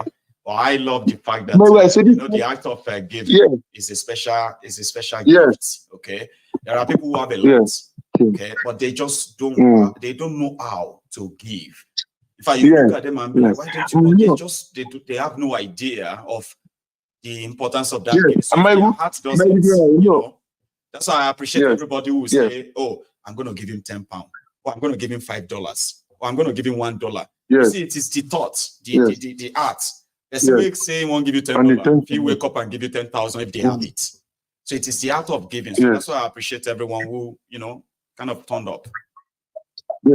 Yeah, my general, before now, when Dubai was very okay, people I don't know, God is my witness. People I don't know, I helped them a lot, even while in school.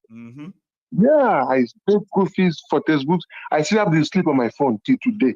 At least you are paying it forward. Because I don't believe. You see, when you are doing something good, right?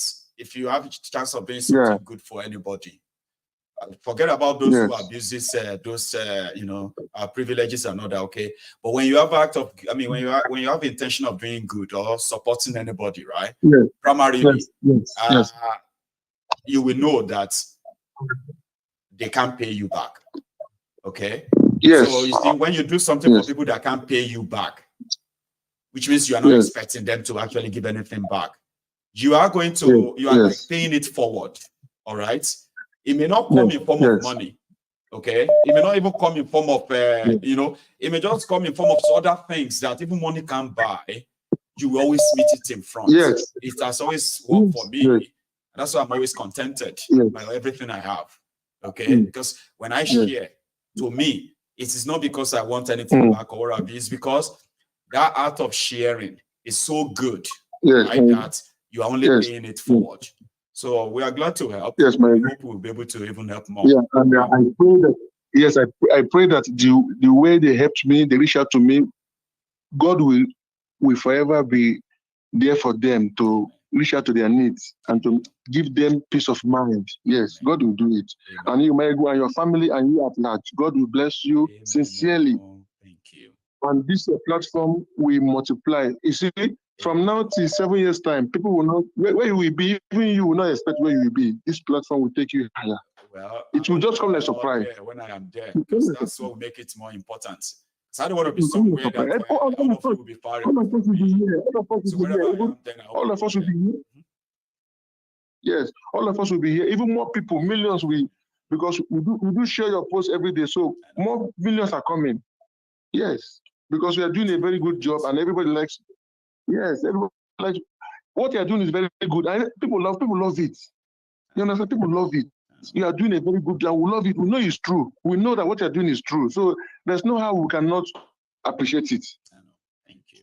Thank you very much. Yeah, Maiyegun. So, and again, Maiyegun, I want to also appeal this moment. I don't know when I will get you again because of my network. I don't know. I want to just appeal again. Yeah, this intention of us going back home. I know if I get to Nigeria, I can be able to. I can start from scratch. I know what I can do legitimately. Even my wife, she have talent. She can do something and earn money. But at least let us land there. Let us land there. So tell us. Let us land in that home. Now that you've brought that up, okay, you've told me this.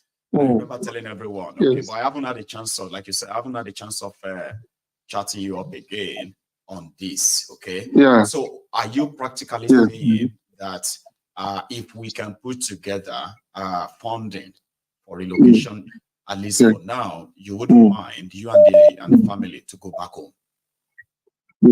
Like you don't mind? Yeah. Then you can go start we don't know and whatever's going to happen afterward, you don't mind. 100%, because 100%, because here we are, we're just every day we're indoor. I go out every day, search for job, even job without this side. My wife go around everywhere, but they refused. Even I told my wife, I took her to one African biggie. I took my baby, I told them, employ her, leave me, just employ one of us. We have children. They refused. Okay. So every day it's getting worse. So yeah, what we're going to do is that if you go back home. Yeah, what we're going to do is this. Everybody can hear you now, okay? So like before as well, just give me a few days, all right? Let me come up with something. Okay, man. So that we can work on your tickets, and then we can pick a date. So it shouldn't be anything rushing, okay? But I want to tell you it's possible. It is doable. Do you understand?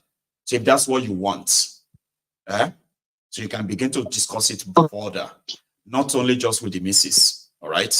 Possibly start making your own contact back at home as well, arrangement of letting them know what's going to happen, okay? And then we'll talk. Then we can pick a date. Do you understand? And then we'll probably find out the cost as well.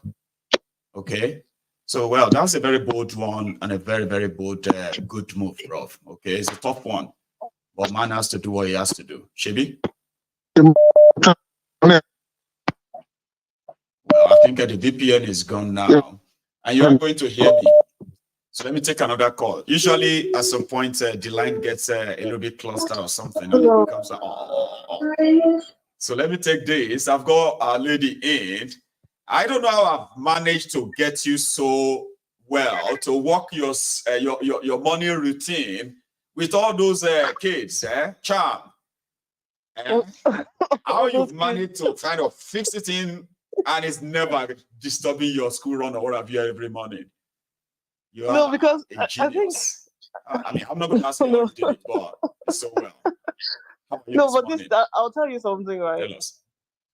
This, the one that I do at this time is morning for me. So at this time, all the kids they've gone to school. So it's just me in the house. That time you are doing whether to do some cleaning before you get out yourself or just resting. Okay, fair enough. I get it now. Yeah. So, how are you this morning then?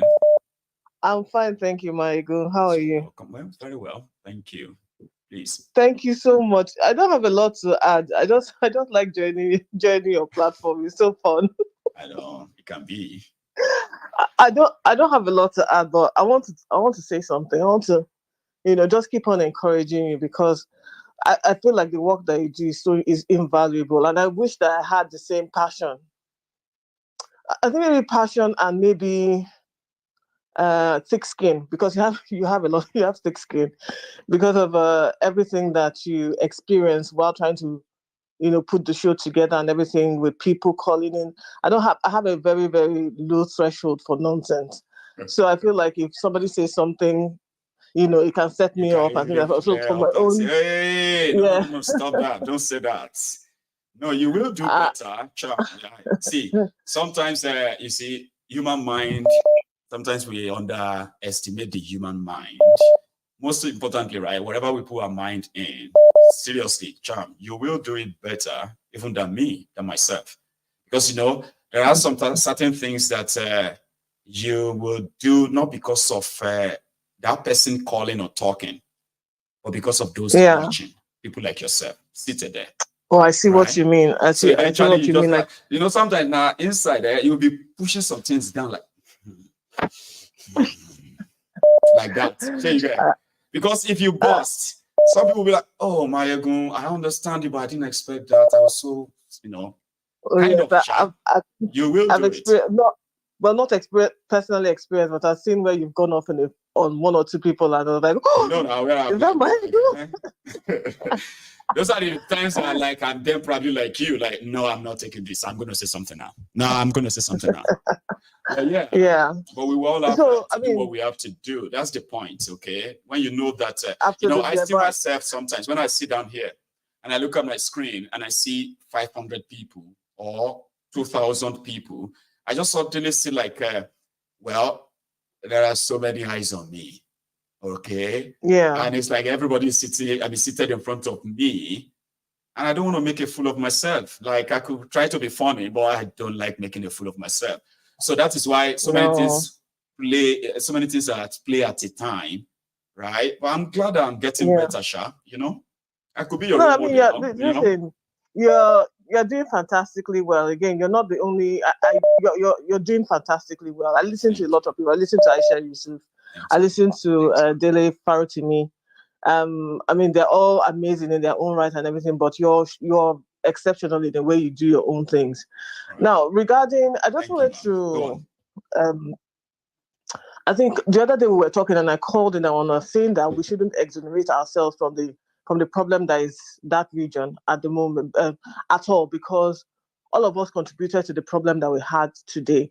And I think Martinelli in the chat was, saying the same thing, that unless we as a people collectively, start going after these people, we're never going to move the needle in the direction that we want it to go, right? And just to re-echo, I think what not the previous caller, the one before was saying, that I think Adaeze was saying that we can't exonerate ourselves.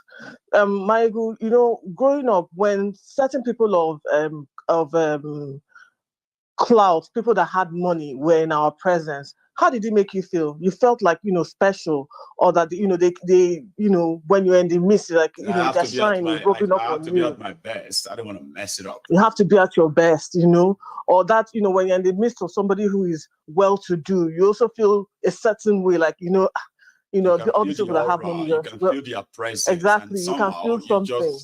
I get that. Okay, so this is the part that we all played, with regards to all of these people.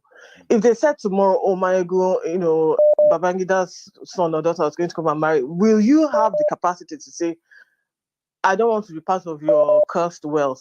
Please don't come and answer the hand of any of my children. Would you have the capacity to say that? Or would you sit down in one place and think, what? These people are going to open doors for us. We'll have access to this and that and the other. Access, yeah. So why should I say no to their proposal? We need to change the mindset in our country. There's a lot of things that have been enthroned, right? Mediocrity has been enthroned. Wealth without enterprise has been enthroned. Power without purpose has been enthroned. So you're not able to do, so you have all kinds of people. You see people, pastors who in your heart. Because I'm sure just the way that a lot of us feel like we're being swindled by these people, majority of them know that their pastors are not truthful. But how many of them get up and go and walk out of that place and say, Pastor, you're not being truthful? They'll say, oh, touch not my anointed and do my prophets no harm. This person is not a prophet of God. He's not. Okay? And if you can take from me. But somehow, exactly, they just let it slide. Like, It's that letting it slide that has led us to where we are. Absolutely. That has given them the capacity and they're so comfortable doing the things that they're doing. Look at Yeye Bello. Yeah. It is clear that he was a murderous, tyrannical governor, right? But here you have people praying for him. That's something that I don't know. You see, I told somebody once time, a while back, I said, we were having a chat, okay? I said, I do get angry, okay? But I don't get angry to the point of eating somebody. The last 12 years I've been in this country, not because of their law or have you, but I kind of figure out like later, right, that what kind of level, see, there must be some level of anger in you, okay, to get to the point of holding your hand and punching someone on the face or even go ahead. Then I said, there's also going to be a level of anger or rage in you to kill someone. There must be. I mean, it has to build up. You can't kill somebody casually. And my friends were like, it could be something that is, psychological, but yeah, you can kill somebody casually. I said, no. It has to build up. Here you get. So when I look at these guys who look at somebody and say, Elopa, go and kill him. Like, what kind of rage will be inside of you? That somebody you are seeing alive now, you want them dead. I am still trying to understand the charm. They are so what evil, your friends are saying, so like flippantly, like it's so nothing. easily. But what your friends are saying is true. Some of these people are psychopaths. When they said that the inhabitants of the asylum are the ones that are in charge, don't take it lightly. Some of these people are psychopaths, and that's the reason why they're able to do what they're doing without no remorse, because it doesn't feel anyhow to them. It almost feels like, I'm born this way type of thing, right? I could do it because I can, kind of, right? I can, and that's the way I am. And you cannot change it, The other day you were talking about, what's his name? That Lion Lives Festus Okeyamo, that came on whatever platform to say that, he doesn't want to have blood on his hands. That made me laugh, because I was like, all you politicians, all of you have blood on your hands because because you are in a place of power and a plane did not crash, or you don't want to be responsible for a plane crashing because you don't want blood on your hands. Do you know how much blood you have on your hands, even if everything is going well with your portfolio at the moment, right? As a politician, if you have been given a project to do, or you say, okay, you're the minister of such and such, so you've been given money to do a thing. Now, instead of doing what you're meant to do, Charm, I will give you a very good one to use for your analysis. It's a very good one for fraudsters. Okay, have you forgotten that it was the guy who said he was going to employ 774,000 youth cleaning streets with wheelbarrow, rake, cutlass? Have you forgotten? He was a former minister of labor now. Junior minister for work or time, whatever. This guy collected over 24 billion. That's how much they budget to be the salary of those guys, right? He never employed any 1,000 people anywhere. He put some few guys together in Warri, and then I took pictures with them where he was cutting grass. Ask him today, what happened to those employments? So talking about projects or something that assignment given to him to help the people, only to rip them off. That's a very only to rip them off. Yeah, I mean, exactly. It's fantastic because now those people that he's supposed to have helped, in quotes, some of them would have died in the process of waiting for him to help them. Some of the girls would have gone to do prostitution. Some of the boys would have gone to become armed robbers or whatever. So you haven't benefited. So you have blood on your hands already. You're talking about not having more blood on your hands. Do you remember when he was jogging in the video in America? Yeah. After Bukwari said, yes, I remember that he bought a house. He bought a house in the US, right? And then he had the audacity. He had the audacity to record himself jogging in the estate or wherever and posted it online. That's the impunity that we have in our politicians. That's right. Right? That they will do something that is criminal and be proud of it, to flex and say, oh yes, this is where I am, and everything. And in fact, it's a slap on all our faces to say, this is where I am. You cannot do anything about it. You can only talk and you can only, make sure you can't do anything about it. You can only wail and cry. Keep crying. Our God will keep blessing us. Really? No, those are not God's blessings. Those are the devil's blessings, and it's what they call the repercussion is waiting for them. It's in front of them unless they repent and become something different. So I mean, just to buttress the point that the previous Adeze made and Martinelli is saying, unless we as the people collectively start, whenever these people organize themselves and they're in our midst, we have to start throwing stones at them. You have to start stoning them and start abusing them and take up arms against these people. Otherwise, we're not going to have any change. And just like you said, I think somebody was trying to make the point of getting INEC. We can't get INEC to do anything, not in this current dispensation. Tinubu is not going to remove the thing that is going to keep him in power. He's not going to restructure it. You're saying that, we need to force the issue. Now you have I can understand trying to force the issue. No, we are just using the narrative of, we are only using the analogy of the belief that some people are preparing for 2027 now. So if some certain things does not happen before then, it is pure a goose, a wild goose chase, sort of. So why not force the I 100% agree with you. If we shouldn't even be talking about having an election. I agree with you on that. We should not be talking about having an election. Any election in Nigeria that you have now will be a rigged election. And in fact, Absolutely. whatever they're going to do between now and 2027 is to perfect it in such a way that if you say, okay, produce the INEC results, they will show you INEC results. Yes. Produce whatever. They will show it to you and tell you, these are the number of people that came to vote. This is how they voted. It will be clean. And you will not have a leg to stand up to take the court. It won't even last 1 hour this time. It will exactly, they'll throw it out. Right? So, but because we know that INEC is compromised, the judiciary is compromised, the whole political landscape is compromised, whatever changes that we want to see done before 2027 has to happen now. And the people have to get up and demand that change happens. Either we get Tinubu out of power and him and every other person that is behind him out of that place, so that I don't know whether it's an interim government. I don't know what it is that's going to happen. But first and first, we just need to get these people out of power, and then you can talk about, getting, because if we want to go back to a regional government, I only feel that it is the legitimate government that is going to say, you know what, that is going to push it, that will push for that referendum and push for it in such a way that the results of the referendum don't become compromised as well. Like legit. Okay. Exactly, to be legitimate, to be, like everyone from voting for Biafra actually voted to leave that contraption. Everyone voting for Ojibwa will leave to say, okay, we want to, because what you can have is, he can pay lip service and say, okay, yes, we're going to do a referendum. They do a referendum, they do a kangaroo one.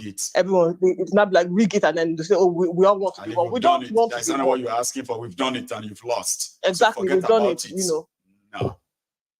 So anyway, just not people feel cheated, they will never drop the agitation, despite your rigged referendum. And that's the funny thing. I hope people know that too, Sha. We do say that. We say that. See, Jam, we say that so kind of passively too, right? We say if they want to rig it, they should at least do it.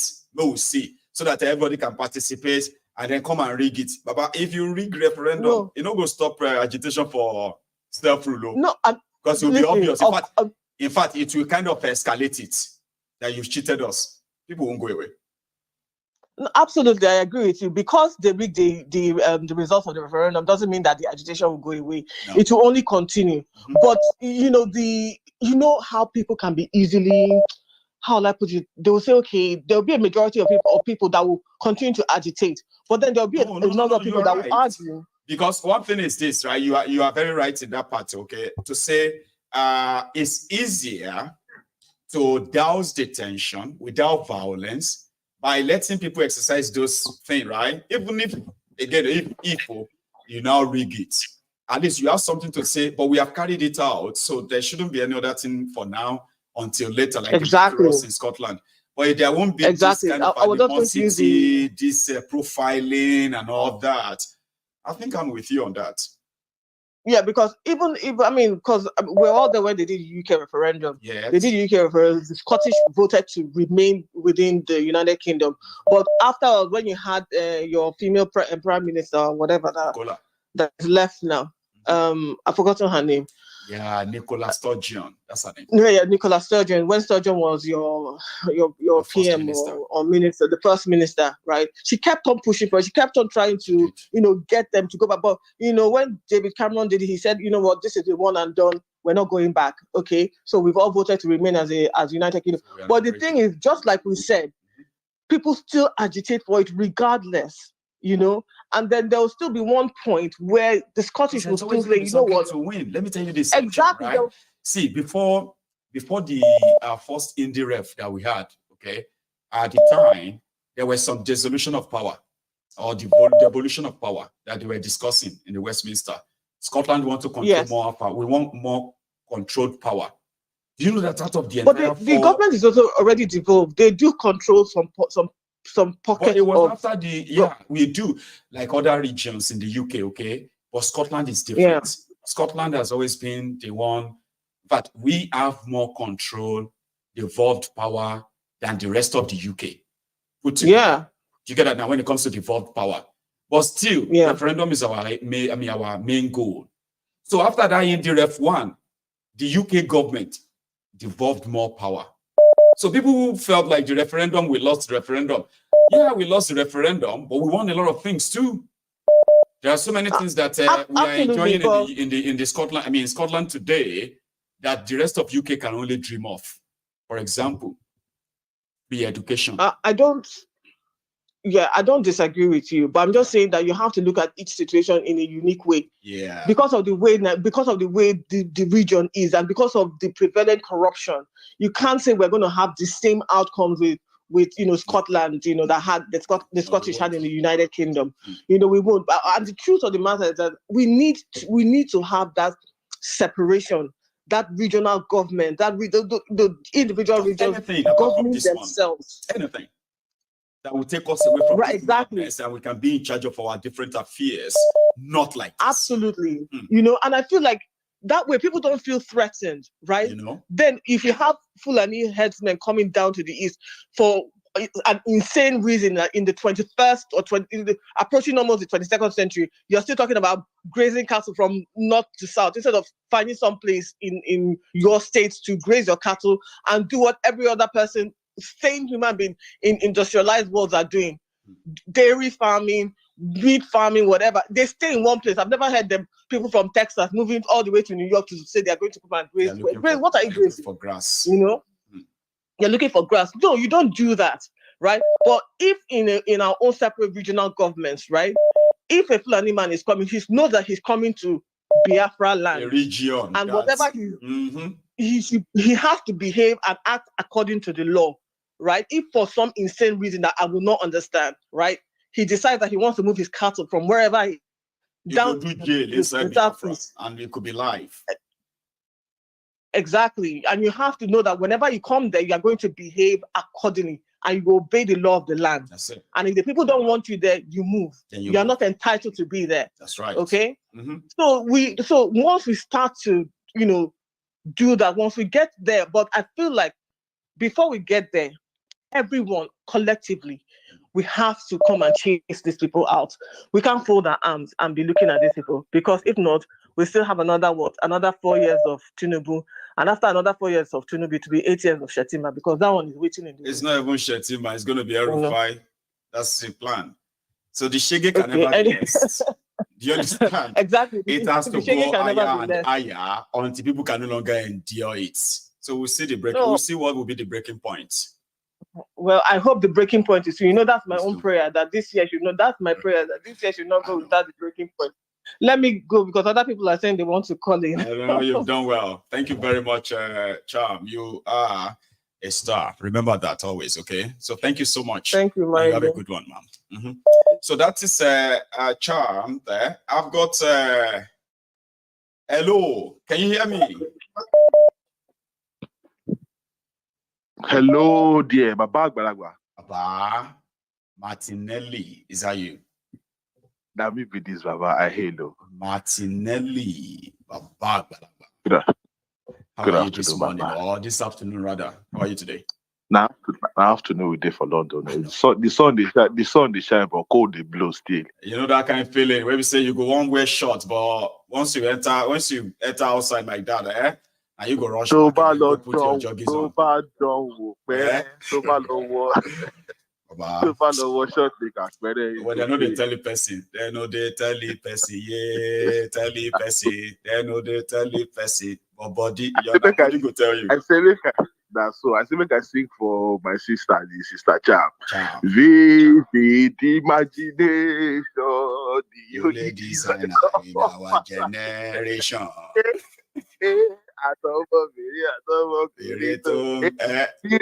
Imagination. Okay. Imagination. Obviously, it's good though. Like you always say, if you can think about it, if you can dream it, then you can make it happen. That's right, Baba. Exactly. So I actually like the fact that she actually, laid out these plans. So, which actually means that we have people who know what they want. Okay? And I actually like the fact that Charm is able to call in every day and keep repeating this thing. I will encourage her to keep trying to call in as much as she can to keep repeating this thing, because I think it's very important that people know what they want. If people don't know what they want, then they can't go get it. And that is why it seems like, nothing is happening and nothing is changing. Because for me personally, I don't really think the people know what they want. And for those that have an idea of what they want, again, religion is what is holding them back. And that is why I will always say religion is a very, very, very, very big problem in Nigeria. Like, no matter how much we want to underestimate it, Baba, religion is very, very pretend that it is not a problem. I think a lot of people say religion is a big problem, but even they themselves may not even understand how deeper what they just mentioned as a problem is genuinely. Exactly. It is so deep. Very, very. It is so deep that the people that are supposed to provide security are looking at the people that they cannot protect and say, we must all pray to Allah to protect us. Let the Minister of Defense. Can you imagine? Like, Minister of Power is looking at us and is saying, let us just pray to Almighty God that, our effort in power generation will work. Baba, the Minister of Health, who is telling us that God knows everything. Doctors are only trying. Now God they heal. Let the Minister of Health see what the power. So that's the problem. Imagine okay? Pastor to Magbadura for the pastor that is going to come and pray for that protection, the pastor that is going to come and pray for God to secure us, the pastor that will pray for that security, Baba, himself they get security we carry AK-47. They talk AK-47, you know they see the kind gun with DSS they carry. That one we will just steal for film. Drive inside bulletproof motor, Baba. So who is deceiving who? Who is deceiving who? And it's very, very important that people take this matter very seriously. This religion thing.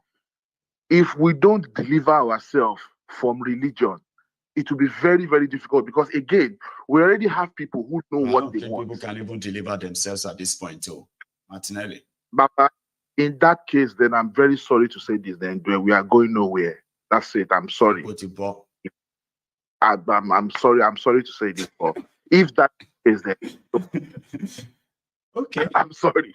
I'm sorry, but you can't deliver, Baba, because Baba, you and I, we both agreed on this. Okay, it's a concluded point. There's no point in beating a dead horse. At that point, nobody's going. All you of and us I are off already the agreed table. that nobody's coming to save us. So if nobody's coming to save us, and we cannot deliver ourselves, then what's going to happen, Baba? No, please, let's reason together now. If nobody's going to come and save us, and we can't deliver ourselves, what's going to happen? Okay, We're done. It's a big one because you can't even answer that because I did something on that yesterday, Martinelli, right? I said I am nobody's savior. I'm looking for somebody to save me too. Since I've not seen anybody to save me, I would rather get myself and boot up and then tack up and all of that and get myself ready to face anybody who want to take me down. Sure you get, because nobody is going to fight for anybody. You can't fight for people who don't want to be fought for, Baba. How do you fight for somebody that will look at us and say, now we send this one? Like you were saying yesterday, you look at this one I want to fight for me. Look at this muscle. See, then they call people to fight for people. Now this one. Now this one. We need to this one won't fight for me. Well, this one, nobody send them more. Now there where they beat you, where they tie you like a Christmas goat. They want slaughter. Now then you will regret. Play back. Kano has been in jail for 5 years. I haven't seen one single protest. Okay. And he's supposed to be fighting for the people. So Shore was in detention for how many years? That guy was fighting his own battle. Nobody did anything. And then you want Maiyegun to jump on the plane and come back and fight for you. They play. They play. See, they play. If you're not ready to deliver yourself, if you're not ready to wake up from that slumber, I'm not going to do it for you. Get up. And do the needful. Because there is even what you call it, even a saying, Baba, you cannot shave somebody's head behind them. So it simply means if anyone feels like there is a fight to fight, okay, so it simply means that you have to be present. We have to do it together.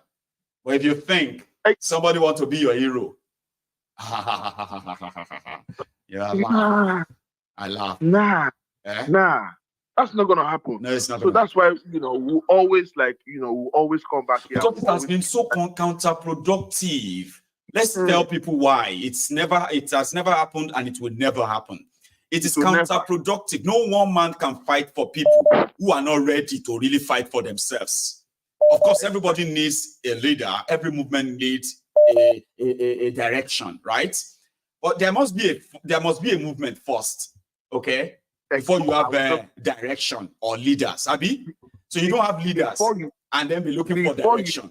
No, come on. Before you even start any journey, before you proceed on any journey, you know, need to have there must be conviction. There must be an ideal. Are you comfortable with this Nigeria? No. Then, oh yeah, put on your shoes, okay? And let's put on your clothes and everything and head to that street. But if you are looking at me and saying, which street? Then why are you asking that? Why are you complaining? Just stay there and probably die. Because that's what they want from us anyway. Talking about Yeye Bello, somebody looted so much money. It's not breaking news. It's just unfortunate that this is supposed to be like a leader. It's supposed to be an example for the youth. But we know that he's not going to amount to anything because, like we all know, the system is being designed for him to do what he's done. That's right. The system that allows a governor to have immunity, like the previous caller said, why should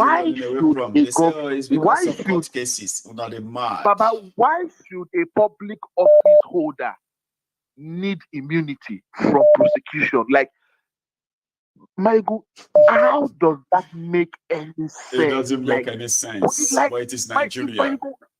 Whoever made that law, this law was made by the Obasanjo and co. No, it was military. The military put up inside the bogus constitution. Why? And Obasanjo and co. Despite all the hundreds of amendments they had patch. Him that go to hold responsible because he ran with it. He had every opportunity to change it, so he did it. So I'll hold him responsible. It's his own. It's his law. So they could have easily changed that law because he also benefited from that law as well. So everybody benefited from it. They all agreed to keep it. Everybody will remove something that is protecting them from prosecution. Exactly. And he's gonna go the next person. If this will do, I don't understand. Is it that people are so dumb or so daft?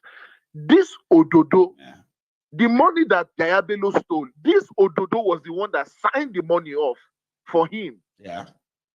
He was the accountant general or whatever the hell. That's all we heard, though. They said he was his accountant general or whatever. It was acting like his right hand man. That's why he did everything to make sure he's next. Was the accountant general of Wike, and now both of them are fighting, and people are picking sides. Are you people mad? You are picking sides with a criminal. I know. It is their criminal. He is their criminal. He's our criminal. Leave him alone. If Wike was the governor, if something happened, if whatever his permutation was, if he didn't go as planned and he didn't succeed to become FCC minister, he will have probably been having EFCC behind him now. And then people will be saying, "Oh, it's a witch hunt. It's a this," forgetting the fact that it's this same Fubara, the current governor, that signed off all the millions, because now we don't 457 billion Naira River State money stolen by Wike, all moved and covered. Who signed them and who signed the money? Fubara. And then people are picking. You are picking side. Oh, this Fubara is a good man. He's going to collect his fight. His boss. He's fighting his benefactor now. And you remember I told you, I said, don't think he's doing it for you, but if you think he's doing it for you, well, no, he's not fighting for. He's fighting for his own survival. So it will then become what he's fighting. It will become Wike later. Wike will be neutralized eventually, okay? So it will now become Wike. You know that now? Like you said here. Now, Obaseki is doing the same thing. They say, I don't know, be Lagos for Oshiomole, right? Now, Oshiomole is out of the way. Obaseki is the new Oshiomole who has to choose who exactly. And his own turn is about it is a madhouse. With him and his own city. His own turn is playing out because he's about to leave now, and we all know he too is gotten his hands dirty and he's also stolen so much. And by the time he also leaves, they're going to come after him. So well, if he tries to cross the line, if he doesn't, he can go and enjoy his loot and his own. If he managed to install Asue Igodalo, for example, right, that one will cover his ass until as they usual. start fighting again. Then we'll get to know what went down. And then some people will say, oh, I prefer this one. I prefer that one. This one he did well. This one did okay. As if all what they are doing is to your own benefit. It is not to your own benefit. It's not. It is not. There's absolutely nothing that these people are doing that is to your benefit. No. Because if they are doing anything to your benefit, you will feel it. You won't need anybody to post on social media to show you what they are doing. You will feel it within yourself. But if you can't feel anything, then that means, the proof is in the pudding. I know. Thank you very much, Maiyegun. Really, I really appreciate you, Baba. Ladies and gentlemen, please thanks for stopping by too, Mami.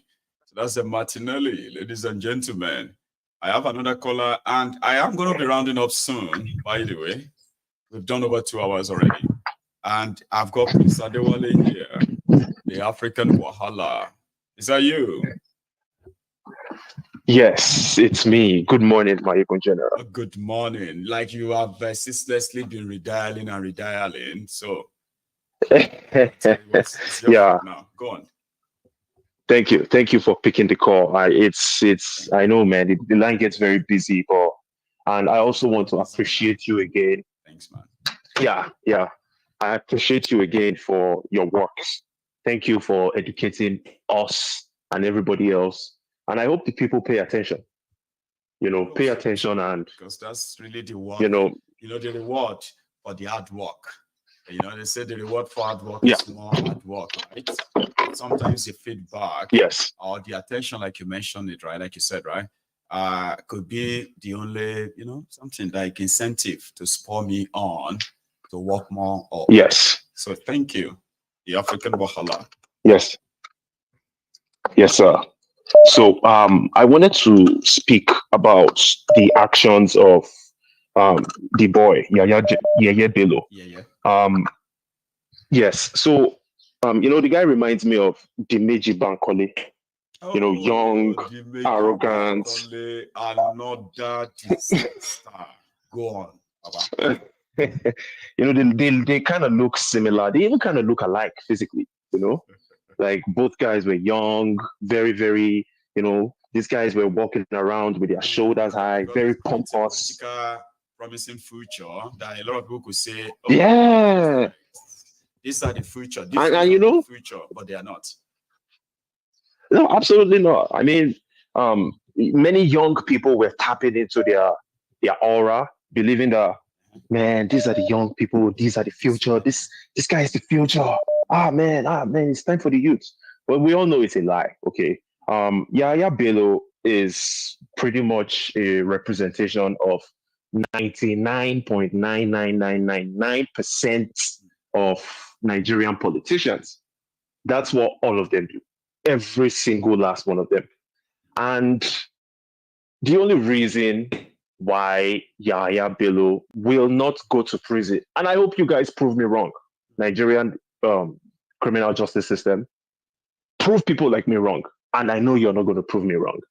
He's not going to end up in prison, okay? Yeye Bello will eventually become a free man with those billions that he stole still in his bank accounts.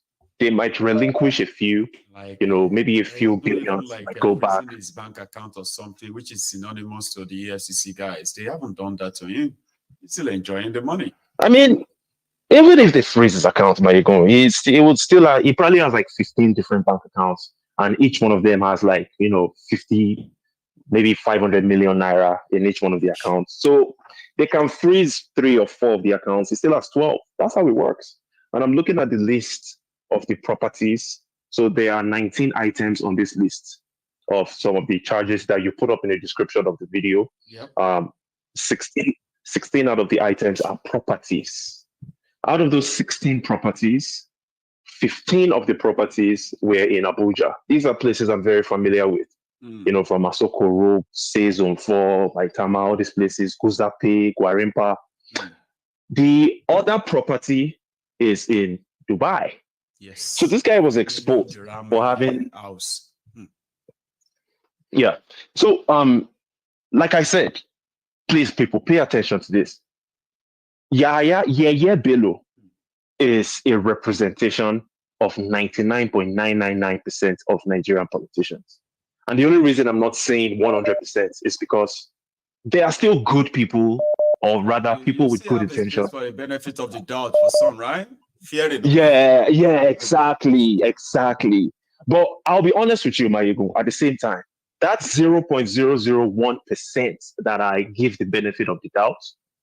99% of that 0.001% will still end up being criminals. Yeah, because it's a criminogenic society.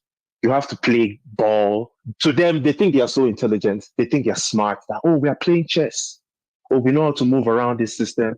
But they are dumb. They're actually dumb. The only reason they are thriving in that system is because Nigeria is a madhouse. Okay, the so-called country is the definition of a contraption. People just put it together.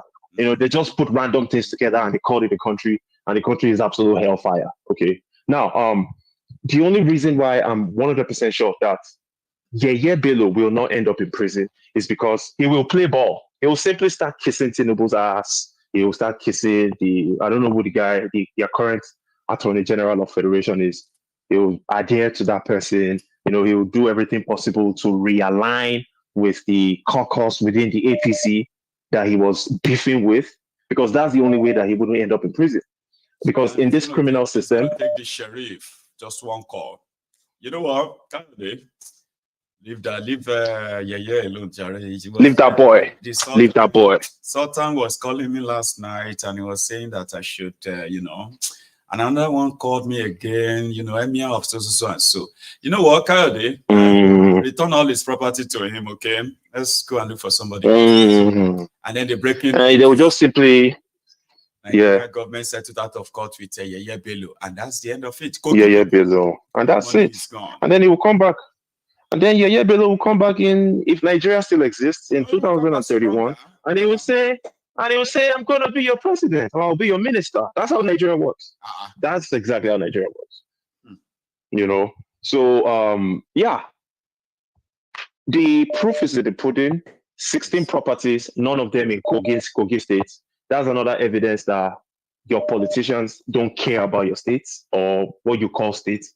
For people like me, we've decided not to even identify with those states that were created by the military guys.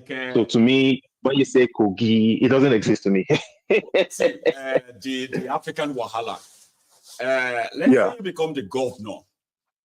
Okay, I won't use you because impossible. Okay. I know you listen to me. I know if it would. No, I can't. It's not. That's why never gonna happen. The governor, but you won't do that. Okay. I won't kind of project that on you. But what I wanted to ask is this, right, Papa? How could somebody be a governor of a state for 8 years and he has no plan of living in that place immediately after?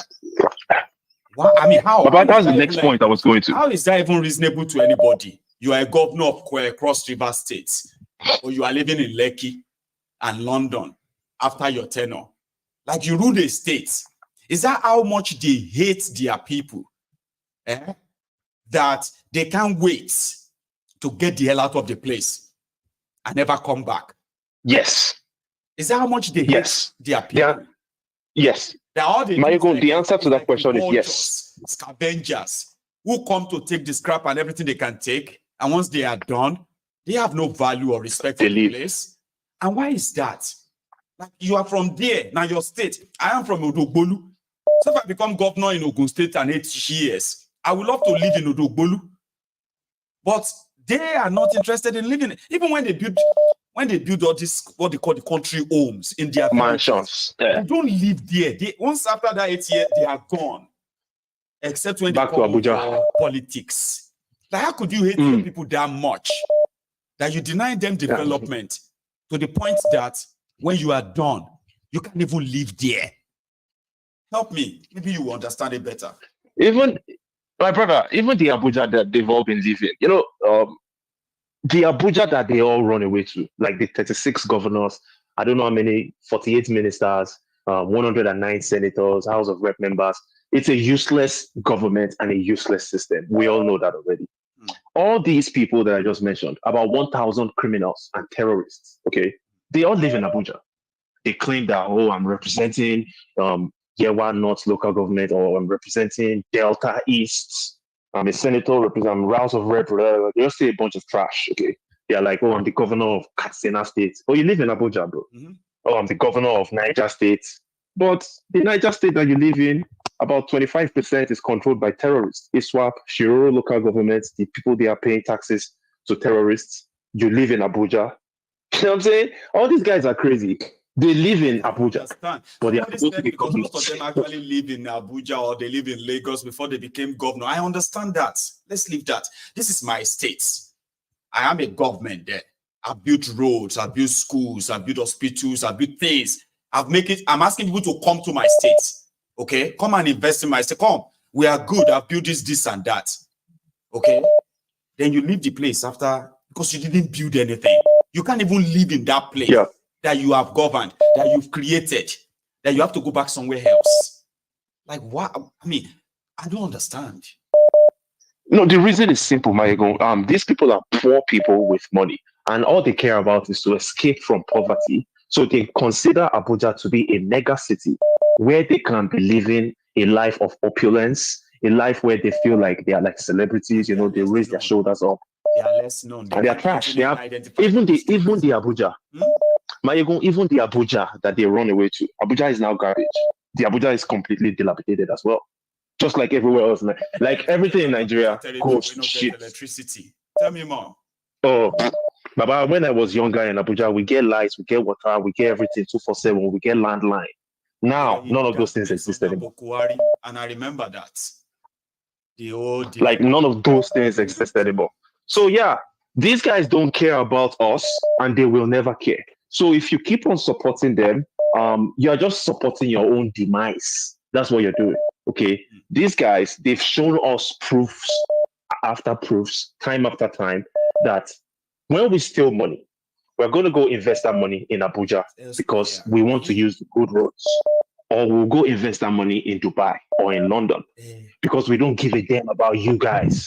You guys, they're literally telling us, stop supporting us. We hate you. We hate you guys. I'm dying to have a country home in Odogbolu where I can grow trees and the trees will have fruits so that I can actually sit there, relax and enjoy all of that. That's one of the reasons why I hate this system. They want to keep all of us outside and possibly allow us to die abroad, never to come back to that contraption. So people may not understand why some of us feel like what they are taking away from us is our own connection to our soil, our land, our ancestral days, right? So how could you be governor of a place and you hate the place so much that you can't wait to get away? And yet these guys still parade themselves as what? That's sad. That's sad. It's sad though. My people, please stop supporting them. Maiyegun, thank you. Thank you so much for giving me the opportunity, brother. Okay, and then yeah, if I and you too, again, that would be great. If I don't, enjoy the rest of the week. Brother, and you too, sir. Have a good one. So that's the African Wahala, and this is where I am going to. It can be so sweet that I could sit down here for another 2-3 hours, and we can be having this chat heart to heart, and a lot of people have a lot to say too. But let me go and prepare for the evening, all right? And see if I could put together something very, very fantastic as usual for us later this evening. So thank you for spending your afternoon with me. I will see you again later in the evening. Good afternoon.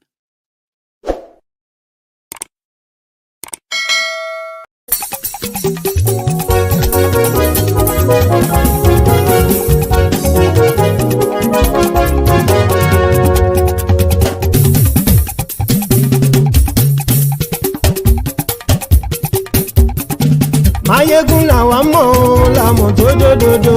Maiyegun dayari Nayibi #1. Maiyegun làwa mọ̀ làmọ̀ tó dòdòdò.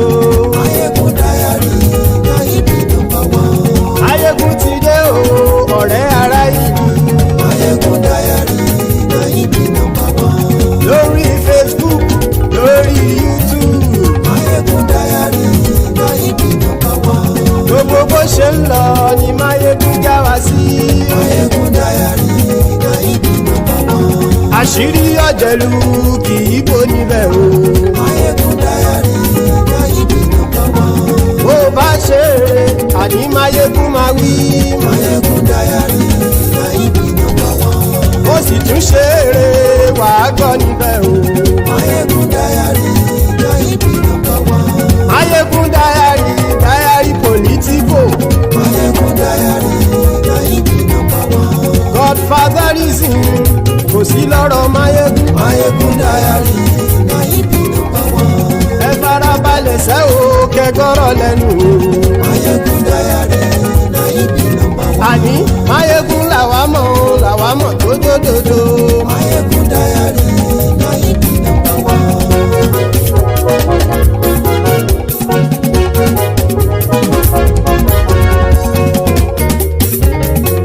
Àní ẹ̀sùn ràkì.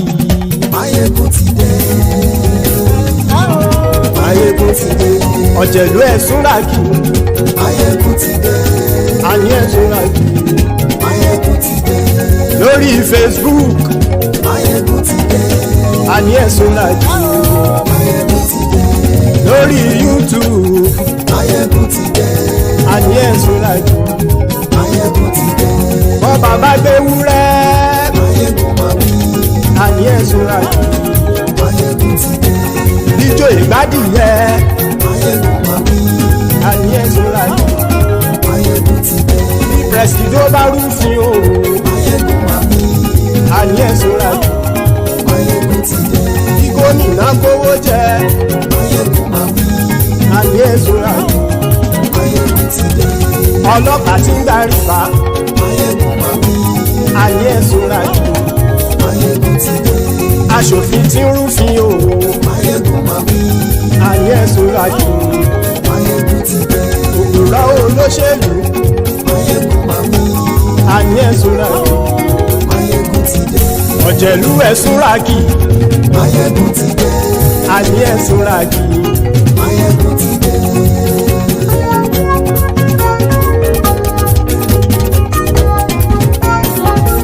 Maiyegun ti dé.